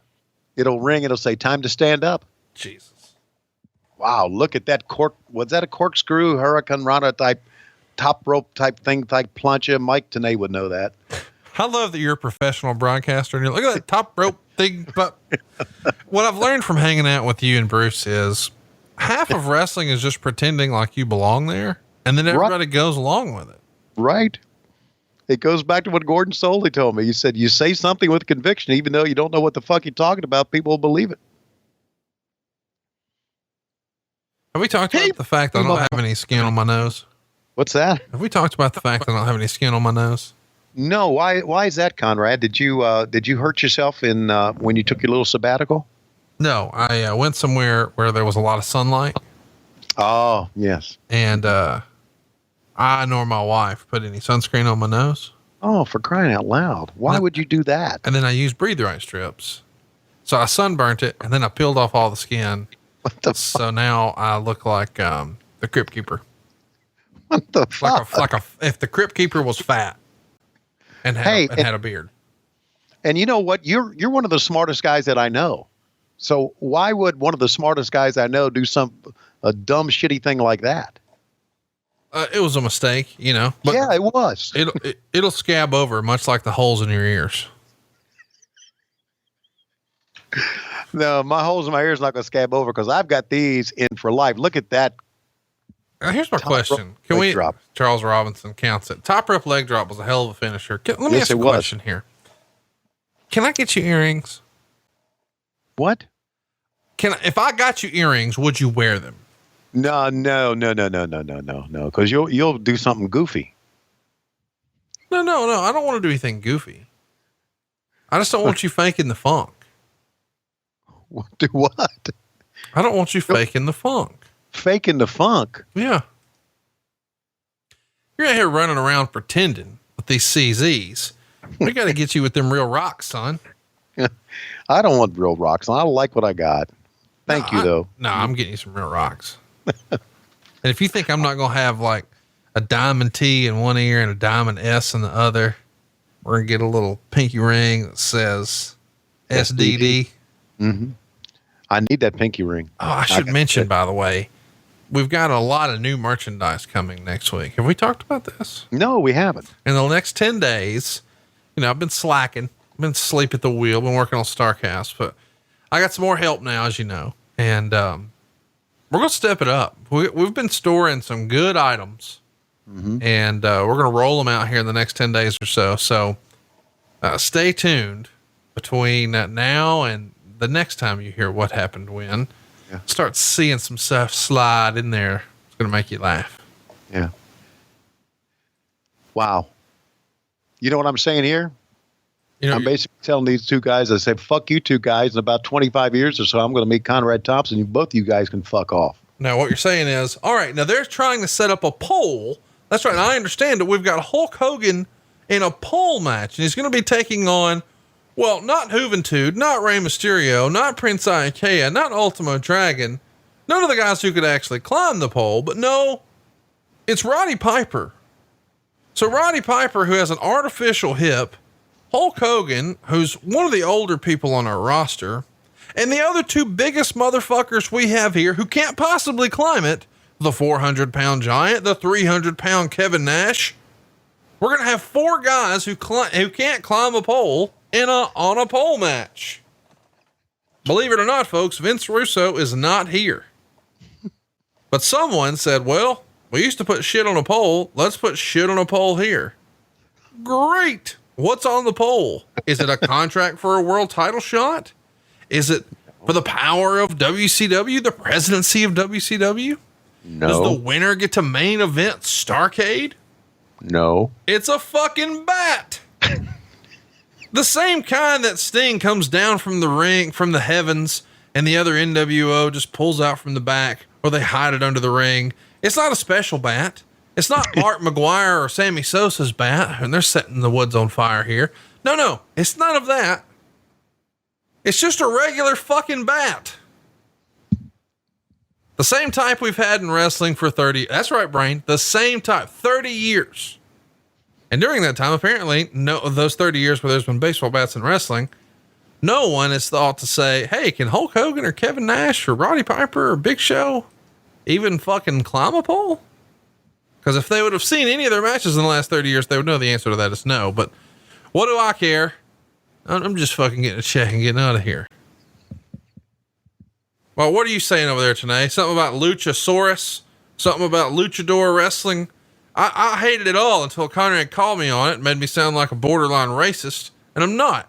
I just have a Napoleon complex, which is why I'm trying to convince everybody I'm taller than these other two motherfuckers. But my legs, if you could see them underneath the desk, they're swinging back and forth. And when they do, they make a noise. And the noise is wee, wee, wee. That's right. Look, I'll show you. Wee, wee, wee. Those are my feet dangling underneath the desk. Wee, wee, wee. That's what you were saying, I think. Yeah. That's better than what I thought. You know, when I see Kevin Nash coming out here, you know what I'm thinking? Boy, I bet that motherfucker knows how to climb a pole. Look. Well, he's ready, man. He's ready for the bat. Yes, sir, buddy. I'm ready for this match. How huge I'm would excited his strike about zone be? I'm excited. How big would his strike zone be? At 6'10". What do you think? Strike zone would be right above the knees and right below the armpits. So I'm saying on him, that's what, 6 feet? 6 foot strike zone? No, it's probably like 5.5. I'm being a maybe. smart ass. The point is, this guy's easy to strike out. Right. What do you think of Kevin Nash's gear here? Well, it was kind of, he's looking up the pole. I don't know what to think of Kevin Nash's gear here. Seriously. He's looking up there thinking, all right, first of all, this fucking pole ain't going to support me. Right. Second of all, if I stand on the top and jump for it, that ain't going to work. I'm going to have to climb it. Look how high they had it in the air. It's fucking ridiculous. And he knows it too. Yeah. You know, it's one of those things where they didn't think it. They said, go ahead and put it out there. They didn't think about it. How are the doors opening here? Are those remote controlled or are there dudes on either side? Dudes on either side. Dudes on either side. You look great here, though, didn't he? It turns out there is something worse than being a curtain jerker. Barn door opener. Barn door opener. That's like the Alabama equivalent. Were you a curtain jerker down there in that continental territory? No, that's a barn door operator. Yep. I just opened that for the big stars. Which reminds me, when is Francine going to be in Huntsville? Doesn't matter. You won't be here. Damn it. But the answer is August 17th. You know, she told us on social media her husband wasn't going to be there with her. Yeah. Rocket City Championship Wrestling is the name of the promoter. Yeah. Barry is the promoter, and he's a nice guy. And he's doing something he's calling Wrestling Con. Wrestling Con 2. And there's lots of ECW on this one. So like, Joel Gertner's coming. I think Sandman's coming, and Sandman I know is coming. Yeah. Francine, lots of ECW folks. Jerry Lynn, I think Tommy Rich, your great close personal friend. Love Tommy Rich. Yep. August 17th, baby. Yeah, but it's nothing like what you and I got coming up in St. Louis and in Baltimore. I know you mentioned it before, but of our fans in St. Louis, we've got a lot of low-key big hogs who are making a trek. You know that Travis Langley is coming all the way from Canada? Really? Yes, he is. And he's going to be there. Paul Bromwell is going to be in Baltimore. We got a bunch of guys who are coming up to St. Louis. Tickets available at etix.com for St. Louis. It's etix.com, and that's at Off Broadway in St. Louis. And God, that's coming up soon, Conrad. Whew. Yeah, I'm counting the days, man. It's going to be fun. Yeah, it's going to be on the 22nd of June. Great Father's Day gift too. St. Louis the 22nd, and of course Baltimore the 23rd. How slow is Roddy Piper coming to the ring here? I get taking your time, but Lord. Yeah, I know. He's selling it. And I got to tell you, this is a cool look for Piper. I don't remember him coming to the ring without the shirt, but the kilt. It feels like we usually saw him wear the shirt and then tear it off, but he looks like an action figure right here. Yeah. You know, Piper. Oh, that guy's like, oh, you forgot your fucking shirt. Put this on. Piper was great. I mean, he did a lot. I mean, listen, he was one of the best promos ever in the business. But he also, you know, he knew when to make it serious.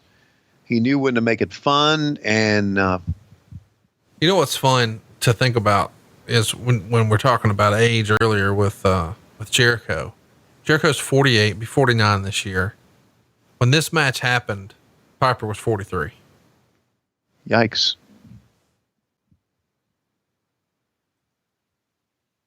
I don't remember how they got that bat down, but my God, how did they You're going to find out in a minute, baby.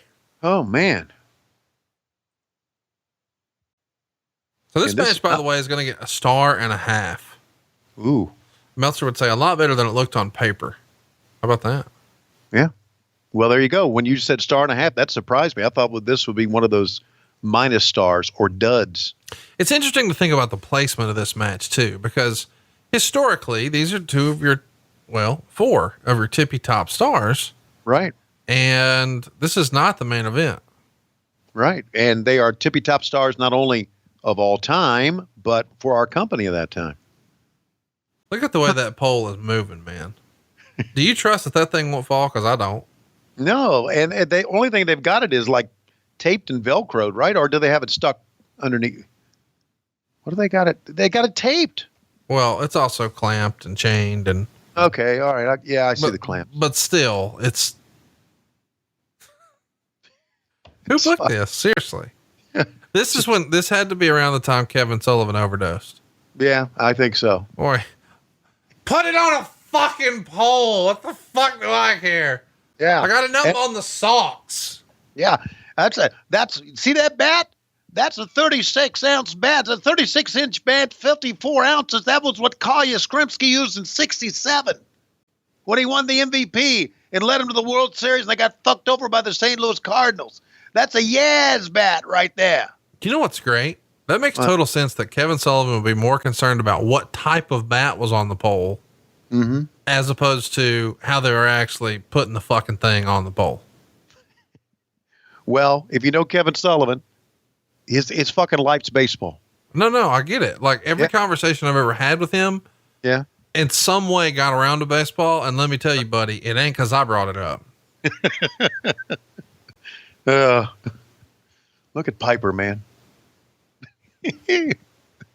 I love how he sold that. Why did, those tights that Piper's wearing right there? Yeah. Why did, all the guys go to K&H for their gear? I mean, it feels like everybody went to the same couple of guys for boots. Everybody went to the same folks for wrestling tights. Yeah. And K&H is like who Flair used back in the day. And you can tell that that's what Piper's wearing there too. Why do you think those guys just sort of hit on something and that just becomes what everybody does? I mean, cause K&H did stuff for Andre and Warrior and Hogan and Brett and Cactus, everybody. Well, I will answer that by giving you a line that JR told us many, many years ago. Monkey see, monkey do in wrestling. Was always like that. I got you. So if one guy gets it, everybody does. That's right. So one guy does a spot, everybody wants to copy it. Bruce one guy sees that something works, he wants to copy it. That's the way they do. Bruce That's gets the way a it was in wrestling. podcast and it blows up. Yeah. You get a podcast. Yeah. We're still here, baby. That's right. We are, aren't we? You know, I got to tell you, as we're recording this one, and I know, you know, you go all the way back to January of 2017. So we're 2 years into this now. Yeah. This is episode 124. I think about all those shows that we've done together and this one here today. Yeah. It's one of them. It sure is. And we're enjoying the fuck out of it. How tan was Hulk Hogan? Look at that. Yeah, I know. It's weird because you always know he's tan, but then when you see like part of his untanned butt, then you're like, oh fuck, he's like real tan. Exactly. Oh, and they're going to spank Hogan. Dude, what the fuck is this? What the fuck? But the fans love to look at him. The fans were showing some heat on that one. Oh God. We didn't nail down a word for that. Let's do it now. You don't like the word heat, but you don't want to say fan participation, audience reaction, like reaction, participation. Fuck off. Those aren't words you'd use there. Why don't you just let him call it heat? God damn it. Okay. I'll call it heat. Thank you. I give up. Hey, by the way, next up, we've got a 4-star match and it's not your main event. It's Raven and DDP for the US title. And they're pulling out all the stops for that, but it got 4 stars. Then your main event, Randy Savage and Sting for the world title, 2.5 stars is what that one gets. But okay, this match we're watching now with Hulk Hogan gets 13 minutes. This should have been fucking 8 minutes, but it's 13. So they put their biggest stars on here because they want to elevate the U.S. title and the world title, make them the last 2 matches. Oh, and then again, you know, thinking with us changed sometimes from show to show. I mean, in fairness, some of that's probably Hulk Hogan coming in saying, "Hey, brother, right, I need to get back for the room service." Right. Or Kevin Nash saying, "I don't want to go on last." You know, you're right. You're absolutely right. And why do you think Kevin Nash wouldn't want to go on last? I'm not asking that to be funny. I can't predict that. I mean, Kevin probably, it was probably kind of whatever mood he was in that day. Well, I mean, here's the thing. The joke with Hogan for years was he wanted to get back to the hotel before they stopped serving room service. Okay. It's not like he's going out on the town this night. They are in Chicago though, but it's not like he's going out on the town. Right. So is it Kevin Nash wanting to go out? Do you think? It could have been. I mean, okay, now that they're in Denver, so they're on Mountain Time. So 7. Yeah. You're right. Right. They're at 7. So it's 5:00 Mountain Time. The show will be done by 8. Shit. Yeah. They can have some bar time. They can go out 8:00. Shit. They'll be done. They'll be out of the building by 7:30. How about that? Absolutely. By the way, anybody who says Kevin Nash can't sell is lying. He's selling for the Giant like crazy here. Sure he is. Shitty blow by Big Show. I saw somebody the other day on Reddit make a great suggestion for Big Show. Somebody sent me this. Let me find it. You'll love this. Okay. The suggestion was basically that Big Show should reappear doing like a no fucks given routine. What do you think of that? Just in theory. Isn't that kind of our gimmick? No fucks. Yeah, but we're talking about on TV. Okay. So, and it was a pretty funny idea, but the idea is like, he just shows up where you don't expect him. Right. And he just like takes over. So like he would just sit up a chair in the middle of the ring, start eating a sandwich. And they're like in the middle of a match and guys are going to try to wrestle. And he'd be like, I'm just hungry on the sandwich. And what are they going to do? Right. Exactly. What the fuck are they going to do? Exactly. Like, you can't do anything with this. Like, no, can't move him out of the way. What are you going to do? I think it was a tremendous, let me pull it up here. That's a great idea. Officer Liger 1 is who posted it. A fully formed no fucks given Big Show, which we've seen versions of over the years, would be amazing. Big Show comes out to do guest commentary uninvited, puts his feet up on the table, hits his vape, contributes nothing, and leaves halfway through. He shows up at 205 Live with a gigantic chicken leg, sets up a chair in the ring during a match, sits down and starts eating it, looks confused as the cruisers are like, carry on, I'm just having dinner. Big Show is asked to be a guest referee, misses a pinfall entirely because he went to the audience to buy a beer from a vendor. I needed a break. I think that's tremendous. And he says, maybe I've just smoked too much weed on this Sunday, but I find this ridiculously entertaining. And I do too. I think a no fucks given Big Show would be hilarious. To your point, what are you going to do with it? That's right. You're going to do fucking nothing. It's like when that whale died on the beach and those people didn't know what to do, so they blew it up. Yeah. God. Fuck, we don't know what to do. Right. We never had something there this big. What do we do? It kind of goes back to when Andre we used to wrestle. If he didn't want to do anything, nobody could do it. If he didn't want to sell that night, or if he didn't want to do what you wanted to do, there's nothing you could do.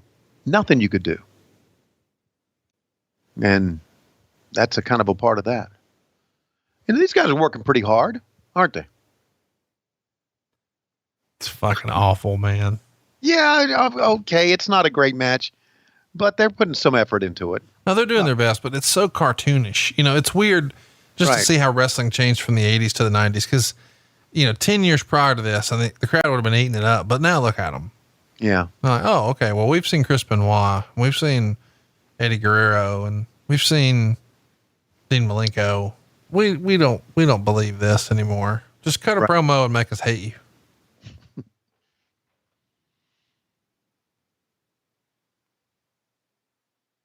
They still, no one, and you know what's funny is, with the exception of Roddy Piper at the beginning of this, no one's gone for the bat. Isn't that what's supposed to happen here? They can't. What's wrong with you? No. Hogan's 300 pounds. Kevin Nash is 300 pounds. Big Show's 400. As any of them, if they looked at it, the thing would bend. I get that, but that's but y'all didn't make the shit properly. What are they supposed to do? Get up there, fall to their untimely death live on pay-per-view? No, but they at least are supposed to try to, within the rules of the match, try to go after it. Ooh.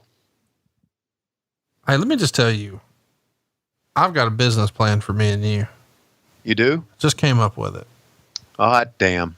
I'm getting you a kiosk at the biggest mall in Atlanta. Okay. And we're going to sell, oh my God, a drop kick. How about that? Big Show. Down he goes.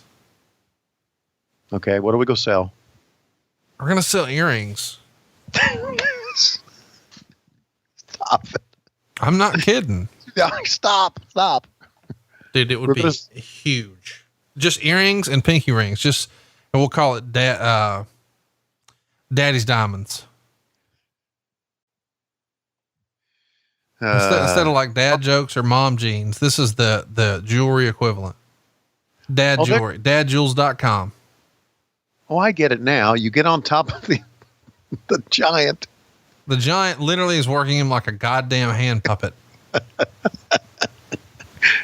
You got the bat. And if you get the bat, you can use it. Is that right? But now that he's got it, what's he going to do? Oh, they fought to have it this whole time? Throw it down. The whole purpose of the match was to get the bat and use it on your opponent. And when Piper had it, he let Hogan steal it from him. And Hogan, being the dastardly heel he is, he has the most violent weapon known to wrestling, a bat. Oh no, look, thankfully there's another one in the back. And who brings it out? Brutus, Brother the Brudi. fucking barber beefcake. Now here's the worst part of this. He's trying to sneak a bat into Hogan. Why do you want that bat? You just threw the other one down. Can I make a suggestion? Because that first one may have been real and this one is rubber. That is why. Oh, no. Oh, they're going to go for the hip. They're going right on the scar, Conrad. No. Oh, yeah. Thank God. I could have broke his hip. That rubber bat would have broke his hip. Well, you never know. I mean, if you, they say in baseball, if you use your wrist, even a rubber bat can hurt. Bruise your wrist. Boy, I think you're into hip hop. So is this match over? Or it's still going on?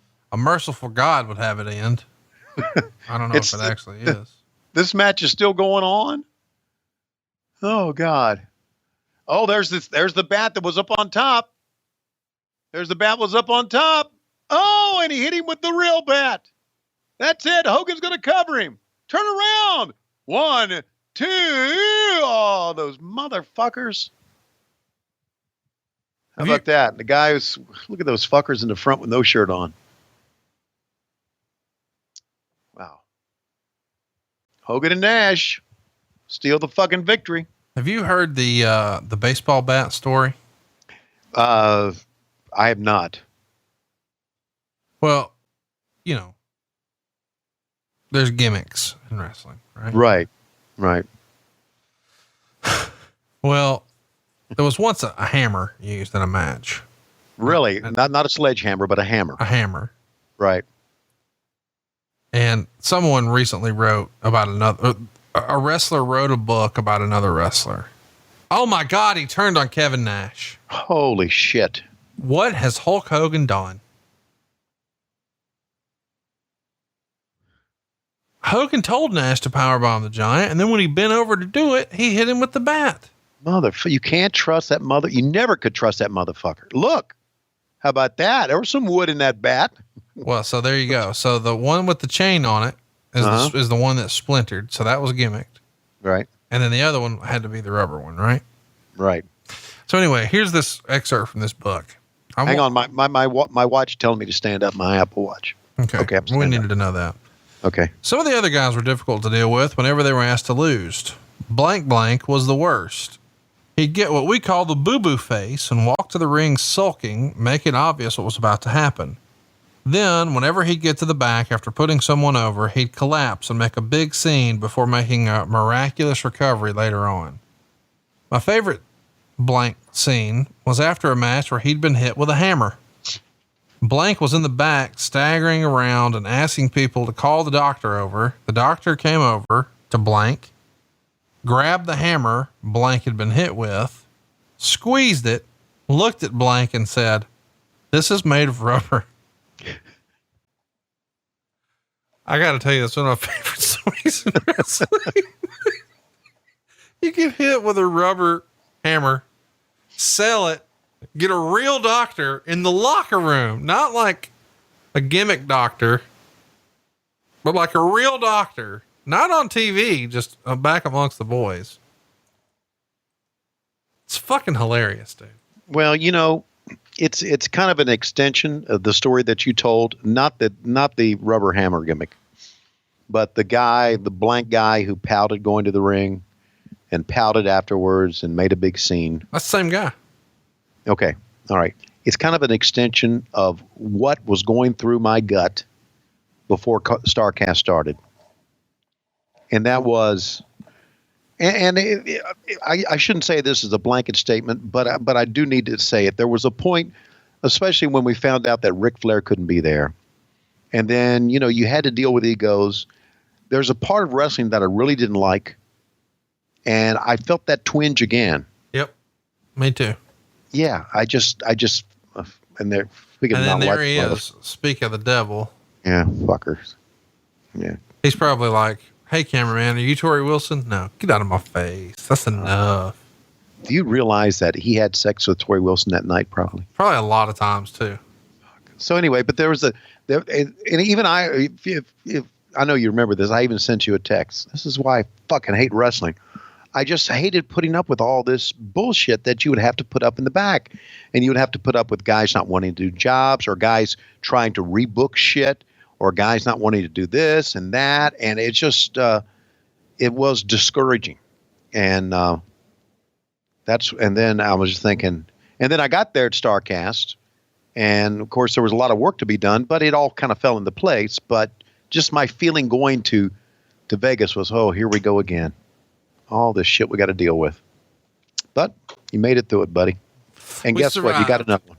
Yeah, but you know what? This is going to be a little different than last year. Yeah, well, good. You already know some. Yeah, I do. I know some. At the little wrap up dinner thing, you would have enjoyed. We made an all in and an all out list. Oh, really? Okay.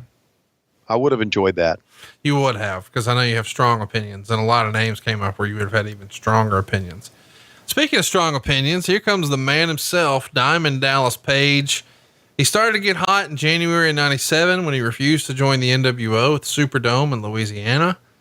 And he continued that run through all of 97, an incredible series of matches he had with the Macho Man Randy Savage. A lot of people called it the feud of the year. It started with, the whole embarrassment of spray painting NWO across his wife's naughty bits and her Playboy magazine, and challenging a man to, defend his wife. And we were off to the races, and he sort of became the people's champion. And here he is taking on Raven, who has been really, really hot in ECW, but he's just made the jump the prior year to WCW. And now he's developed this whole flock of characters with him.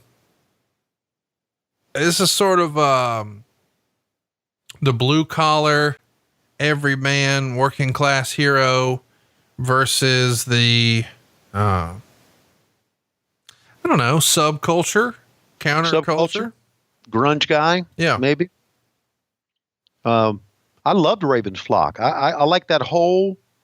I liked everything about it. And you know what? I thought Scotty had a great mind for the business. And he's a pretty good follow on Twitter as well. Really, really is. It's pretty not cool only that, too, when do you have his phone number? Yeah. Would you send it to me? Yeah. Because I want to talk to him about, his favorite comic book character is my favorite comic book character, Swamp Thing. And the first episode of Swamp Thing came out on DC Universe. I wanted to get his opinion on it. You got it. It's already in your machine. Thank you, buddy. So one of the best referees of all time is our ref for this match. I don't think he gets enough love. Jim Cornette's close personal friend, Brian Hildebrand. Right. Mark Curtis. Real question. Why don't you think Corny was able to get him a job with the WWF? Why did he wind up in WCW instead? The only thing I can think of is, and I don't know why he wouldn't have worked in the WWF, did Corny say he tried? I've never talked to Corny about it. I was just asking because I just know they were really maybe he good didn't try. I don't know. It seems weird. He's as good a ref as any in this era. His reactions, his facial expressions, the way he. Let's just call it too. Referees should be smaller. Right. It makes the guys look bigger. And it was always curious when not Kevin Nash, but fucking Nick Patrick looks like Kevin Nash. I mean, when he's out there with the luchadors, it looks like he could dunk on them. Right. And it's like, dude, I need Charles Robinson looking motherfuckers. I need Mark Curtis. Mm-hmm. God, he's thin here too, isn't he? Yeah. Yeah, he was very sick here. I don't think he may have passed away like a year later after this. We all went to a show in Bobby Heenan and I and a couple of us went to a show in Knoxville to pay honor to him. This is before he passed away. Good man too. And so this is a 4-star match. They're kicking it in high gear here as well. Yeah, lots of interference, but DDP always comes out on the upside here. They're going to make their way to the set. They're going to make sure that they get their money's worth. That 6-figure sum they paid Bob Ross here. Oh, They're climbing the old Wells Fargo carriage. Dun dun Wells Fargo wagon is a coming down the street of why don't you jump off of it? There could be a DDP yoga motherfucker coming off it. What could be something special just for me? By the way, I would not want to take any bumps on hay. No, fuck no. Like the ref took a bump on hay and jumped right up, but if it would have happened on a canvas, he'd still be unconscious. But this fucking hay, which not fun. No, because it's tightly wound together. There's no give in hay. That fence looks like something Jerry Jarrett put together. It fucking collapsed as soon as somebody touched it. Oh God. Like, when was the last time you saw a trash can that looked like that in real life? No, you don't. And it's in the crowd, but it's got a big box of Dunkin' Donuts in it. That seems legit. Oh, and how about a wagon wheel or two? No. You want to sing some Wagon Wheel for us? Oh God. Can you get me started? Let's see. Come on, baby, like a wagon wheel. Fuck me, I can't remember the thing. It's actually pretty good. Keep it going. Jesus Christ. I my apologies to Darius Rucker, who I love. He didn't create that song. No, but he made it a hit recently. Did Back. you say a couple years back? A couple years back. Yeah, maybe 5. No, he made Wagon Wheel 5 years ago. 6 years ago. Yeah. 6 years ago. Wow. Time flies. Hey, they destroyed WCWWrestling.com. Probably wasn't hard to do. It probably wasn't. This is for the U.S. title, right? Yep. And I guess it was it anything goes match, I quit match, hardcore match? No, it's just a regular match, man. Just a regular match, and they just let it go. Come on, man. Every time Raven wrestles, it's Raven's rules. Raven's rules. Thank you for clearing that up, because it's Raven's rules. What about me? What about Raven? I feel like you say that at dinner sometimes. What about me? Lois makes her plate. Lois makes the kids' plates. And then you're over there on your recliner. Probably smells like farts and dandruff. And you go, what about me? I wanted the donkey dicks. What about me? What do farts and dandruff smell like? Your chair, your furniture. I've never been to it, but I just know it's covered in dog hair. It smells like farts and dandruff. Farts and dandruff. There's another shirt. Farts and dandruff. God. Oh, there's a cowbell. Man, sell it at the curtain. Oh. They ought to take the horns of that cow and stick it up their ass. Here we go. Every time I see Chad, I want to fuck up his last name and make it an actor's name. I want to, as in Paul Giamatti or whatever the fuck his name is. It was Damiani, right? Damiani. But it's spelled similarly. Yeah. And it just makes me go there. And that's not his name at all. Look at that cow. That cow was a bucking motherfucker. I feel like that was your routine back in the day. What? You'd put a rope around their neck and then you would cross your feet at the bottom and you just hang on, baby, hang on. What about done? They fucked up. They should have did something to that cow. They should have stuck like one of their heads up the cow's ass. That'd have been great. I'd have done that. Meanwhile, sick boy walking around with a fucking a sink. A stainless steel hit him with everything in the kitchen sink. Oh, cliches all about. Fuck. That's not like hitting him with a trash can lid. I can tell you that. Jesus Christ. You don't know. Did they get that from Sinks R Us? Could have. Oh, Let me tell you about our new sponsor here on the show, Sinks R Us. That's right. You can wash the fart smells out of your furniture, wash the dandruff out of your hair. Right down the drain. You can wash the dandruff right down your drain. We got porcelain. We got plastic. We got wood. And trust us, here at WCW, we know a lot about circling the drain. And Tony Schiavone is our resident expert on wood washing. Now, thanks to Blue Chew, he's washing more wood than ever before. Absolutely. That's bluechew.com. I was told, I don't know if this is true or not, but I was catching up with Matt, your son. Oh, God. Not the jobber Schiavone. Matt is like, Matt's the Kenny Omega Schiavone. Okay. Matt's the 6-7 star Schiavone. All right. He was telling me, he's like, hey man, cause I had a little moment with him. I said, dude, I had no idea how much I needed your help, and I really appreciate your help. You've been invaluable to me. You're the fucking MVP of this deal. I really appreciate you, blah, blah, blah. He's like, no, man, I really appreciate you and what you've done for my dad. And I said, what do you mean? He said, man, my dad's like a different guy now. And I said, because of the podcast? He's like, no, because of Blue Chew. Like, even my mom was telling me that he was, hitting the corners and then lolos. And I'm like, I don't even know what that means, man. He's like, well, it's good. Mom's real happy. So without you doing the podcast, Dad would have never had a free sample of Blue Chew. And now he's good to go.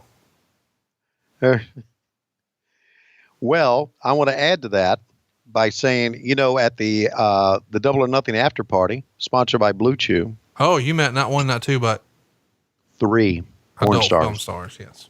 Mm-hmm. And I had my picture taken with them. And one of our guys came over and said, you want to take a picture with a porn star? I went, oh, yes, I do. And so my son follows me over there. Of course he does.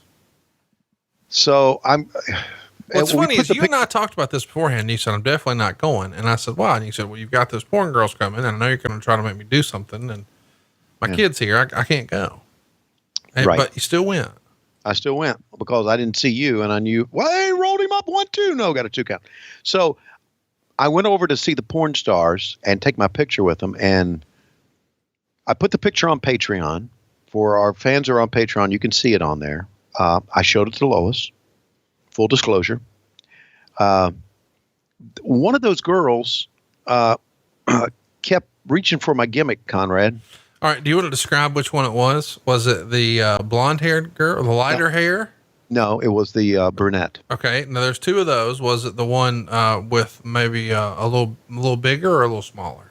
A little smaller. All right. So that is our great close personal friend, Whitney Wright.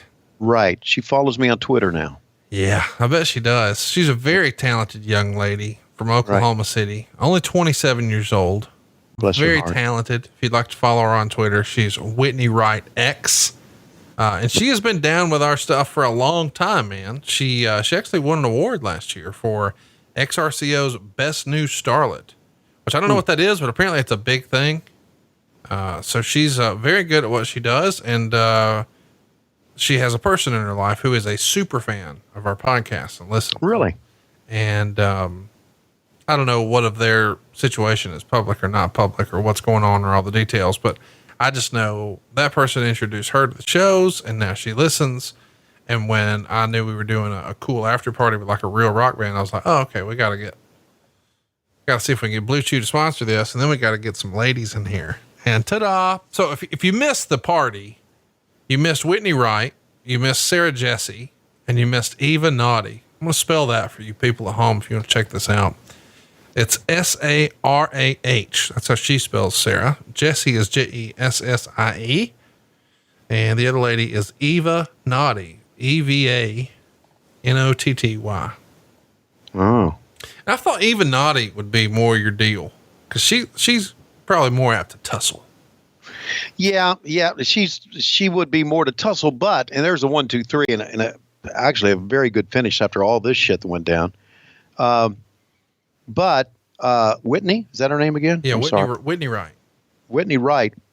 She really played it up, and she kept rubbing up against me, and she kept taking her hand and trying to reach towards my gimmick, and I tried to block it because I'm thinking my son's watching, you know? Why don't you just let her have hold of that rascal? Well, because you just don't do that in front of your son, Conrad. Oh, so if he wasn't there, she could just give you an HJ? Oh, yeah, she could have hooked on all she wanted to. And somebody even said something about me and she even responded on Twitter. So anyway, great attitude. She's a lot tremendous. of fun. She's been to a few of our shows. You maybe just didn't meet her, but she'll be around. She's a big fan, and we're a big fan of her work. If you're not familiar, go check it out. By the way, right at the end there, it's the debut of Horace Hogan, Right. Mike Balea. Yep, with the stop sign, right? He had the stop sign. He brought it in. Ooh. Look at Ron Reese.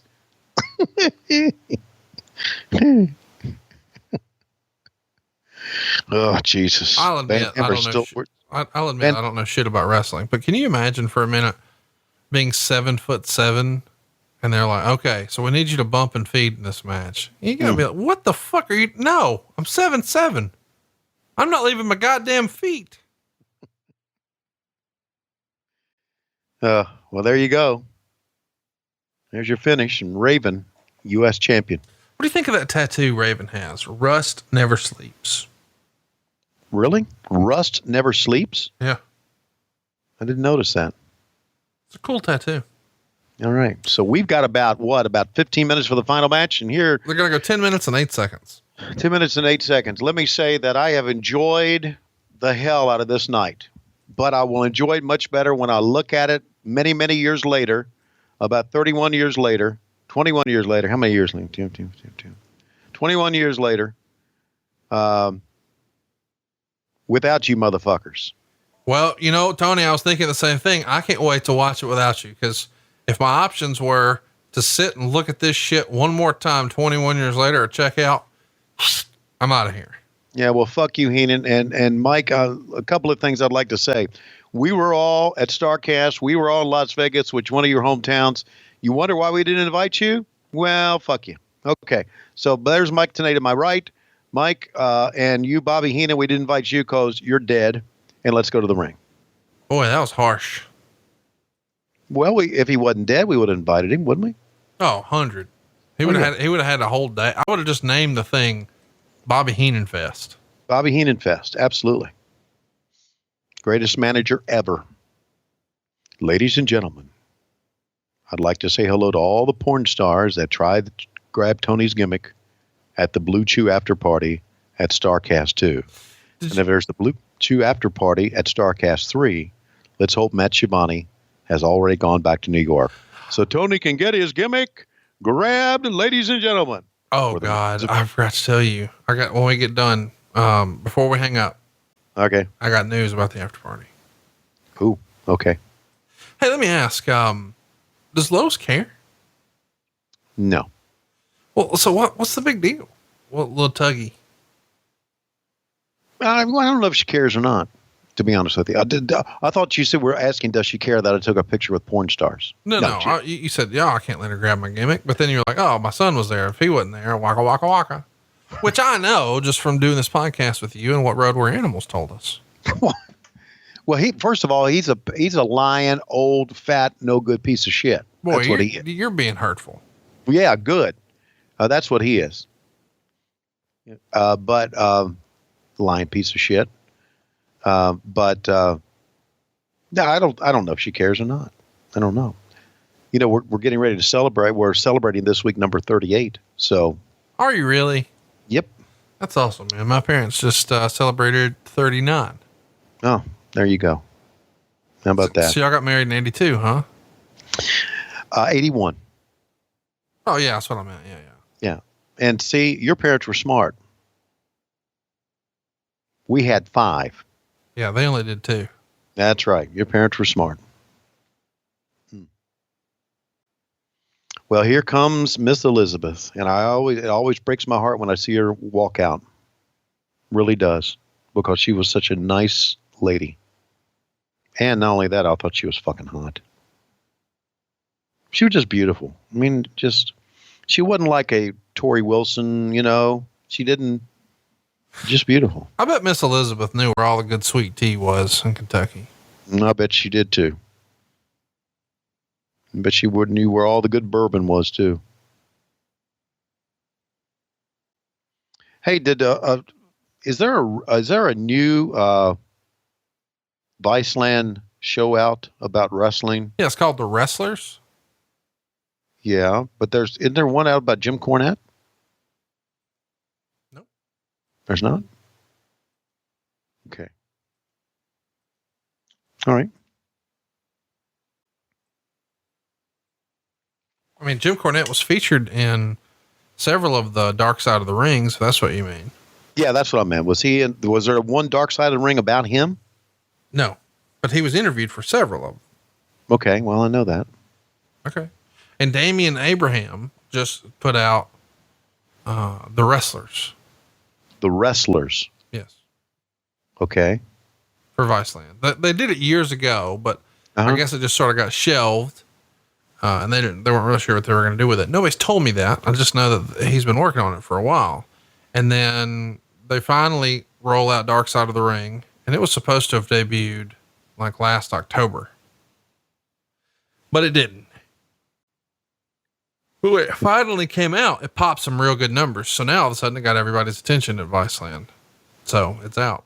There comes Sting with the big gold belt. Sting just announced for StarCast 3. Man. Sting in Chicago, man. I remember some of those nitros. Those were big nitros whenever y'all would come to Chicago and Sting would rappel down from the ceiling. That was cool stuff, man. That was good. We were red hot. Macho Man not going to make it StarCast, but, no, bless his heart. If Dan Soder comes, he'll be there in spirit. Still the best Macho Man impression around. You know who I saw at StarCast Hall for the first time and was really, really just a great guy did you get to spend any time with Scott Norton? I have not. I did see Scott at WrestleCon and had a brief conversation with him, but I've never really got to hang out with him. Yeah, he was so complimentary of everything that we were doing. He really was. He was good to see Scott. And his wife, Tammy, I've known Tammy for a long time. And it was good to see them. Really was. So we got to see a lot of people. All right, so here we go. Sting and the Macho Man Randy Savage. Sting had just won the title right at Super Brawl because he had been fucked over by Hogan at Starrcade. So now here's Sting in his title defense. And this is no disqualification, right? Is that the rule here? That's the rule. Macho Man and Sting, no disqualification for like 10 minutes. Oh. And you would think now fans will be a little bit more into this right now, wouldn't they? They're burnt, man. Yeah. Maybe you're right after what we just saw. Yeah. I mean, after you had, we've talked about this before, and I sort of said it jokingly, but when we watch that old Halloween Havoc where they start with the Chamber of Horrors and they electrocute a motherfucker in an electric chair, not at the end of the night, but to start the night. It's really hard to go from, we saw a motherfucker get electrocuted to, oh man, look at that arm drag. Right. That's like, what the fuck? We're supposed to build to that. Right. Anyway, that's not what they're doing here. And it's going to take away, because now he's trying to tell a story about his arm, and I get it, but unless they're fixing to start brawling, it's going to be hard to compete. And if you do, it takes away from what just happened. So you're sort of damned if you do, damned if you don't. They've already, that's right. The match before them was already back there. So no matter what they do here, it can't be better than what just happened. They're just going to take away from what just happened or show how it's less than. It's just, you can't win. Right. On some level, I do think the pressure of being on last. I mean, if you're Tony Schiavone, you want to be on like second. Like first, the expectations are going to be high, right? But the second one, you could just do something a little different from the first one and still be over. But after that, It gets pretty hard. You have to put in real effort, and that's not what Schiavone's do. Well, I think you could say Matt Schiavone put in some effort, didn't he? I'm being a smart ass, you motherfucker. I'm motherfucking you, not Matt. Matt's a hardworking individual. And me, I'm just a Schiavone. You're the Schiavone, motherfucker. By the way, did you see that we announced your arch nemesis for StarCast 3? Who's my arch nemesis, Lois? Mick Foley. Yes, I did.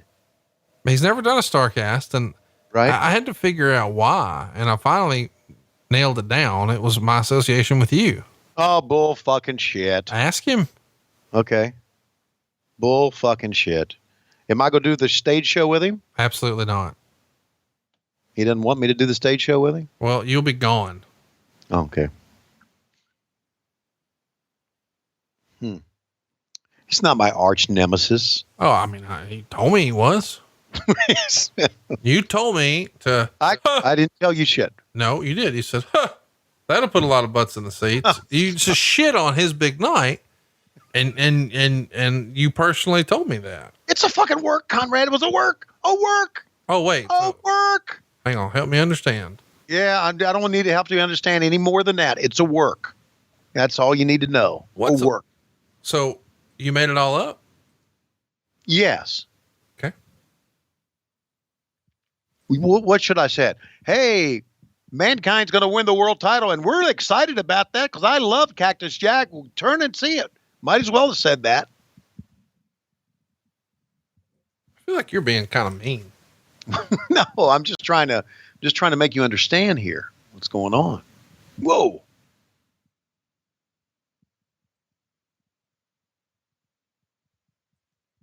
It's just it's amazing to me that you got Sting and the Macho Man, really two of the biggest stars here, and again, it's hard for them to follow what they've seen.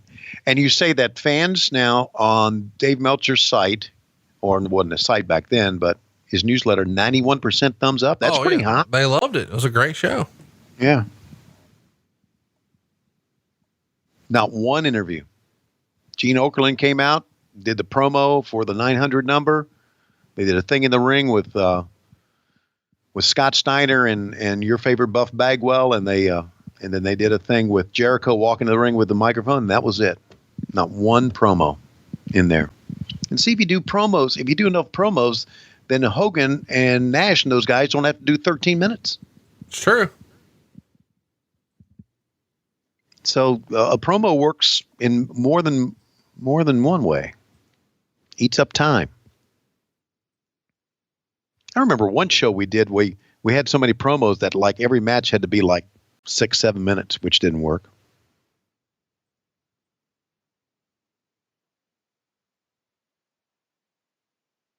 Have you seen what that guy's written yet on any of those signs? He's given up. Yeah, he should have. Yeah, I know, because you can't read it. Don't listen. Friends don't let friends be dry erase board guy. I agree. It's just fucking. Yeah, it's fucking ridiculous. Yes, it is. So we got just about 5 minutes left in the show, and boy, the Macho Man was good, man. What the fuck? He was a hell of a performer, man. He's the best. Well, he's one of them. He's really was one of them. Gonna keep you down. What? What did you just say? That's anything. What did you say? What did you just tell me? Do that again. No. Do it again. No. What did you say? What are you talking about? Are you got Tourette's or something? Let's tell the truth. Your fucking baseball game went long, and we're recording this at 1:30 in the morning. Yes, we are. I'm fucking punchy, and I know. I'm really glad this show's coming to an end. We started out strong, and I was curious, could I even make it? And I fucking did. And so now, if I just want to randomly break into the Karate Kid best around, doing a real like high pitched version, I'm going to do it. And there's nothing you can do that's going to make me stop. I know. And I do need to say this. When you and I first started talking tonight, okay, boy, you were motherfucking me and everybody. You were a miserable, you were one miserable fuck, and I'm thinking, oh, I think my run with Conrad's come to an end tonight. Let's run through this. All right. Yeah. My sleep's been fucked up. I've been on another time zone. I've been in 10 days of hell, and then I went on vacation, but it was in another country, and it was hot as shit, and it burned all the skin off my nose. So now my ears and nose are skinless. Wow. Charles Robinson, man. Oh, down he goes. That was a great spot right there. I hadn't seen a spot like that. Anyway, so then I come home, right? And I've got 2.5 weeks really 2 weeks worth of mortgage work piled up for me, including month end, which is always a nightmare to miss. But I missed all that. And now I'm sick. Mm-hmm. Yep. So I haven't eaten in 36 hours, but I've pooped 4,000 times. And then you're like, hey, I'll be 9. Sorry, 9:15. Hey, maybe 9:30. Could be 9:45. All right, Tiger, hit you when I can. Oh man, he just nailed Elizabeth, and he feels bad about that. Mm. Yeah, and you pick up on Skype, and you went. I say, hey, how you doing tonight? Anyway, yeah, I think, fuck, man. But I get it. I understand. But now we've cheered up, and we're at the end of the show, and we've done a hell of a job. Oh, what the fuck? Who was fucking Hulk Hogan? Huck Hogan. Did you call him Huck? Why are you calling him Huck? I call him Huck Hogan. Oh, Huck, they're helping Liz Hogan? Out. Why are you calling him Huck? Huck Hogan, Tom Sawyer. There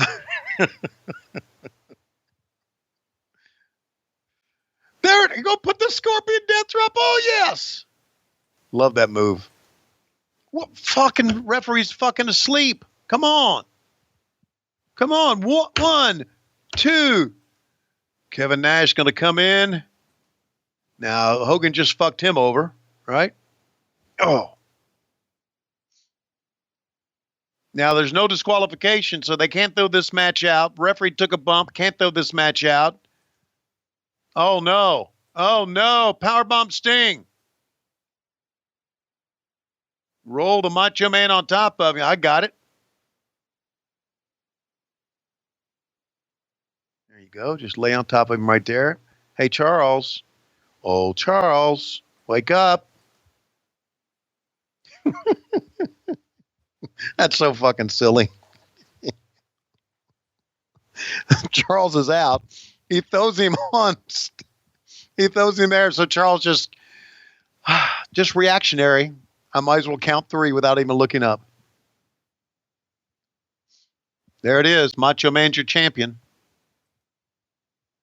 I mean, it's fucking an anticlimactic finish to me. Yeah, you're right. You know, and let's remember too, this is 98. So StarCast 97, huge payoff. Sting and Hogan, missed opportunity. They come back, set up the rematch for February, Super Brawl. Yeah. We're 2 months later. 2 months later, they take the title off of him. Yeah. Because they do it for an angle. I guess we should mention that along the way, we had Sting defend the belt and Uncensored against Scott Hall, but it wasn't really the main event. That was Hogan Savage. That's what went on last. Right. So Sting had one pay-per-view defense against Scott Hall, and now boom, off of him and on to Randy. Yep. Was this a time when Sting had some personal problems? I think so.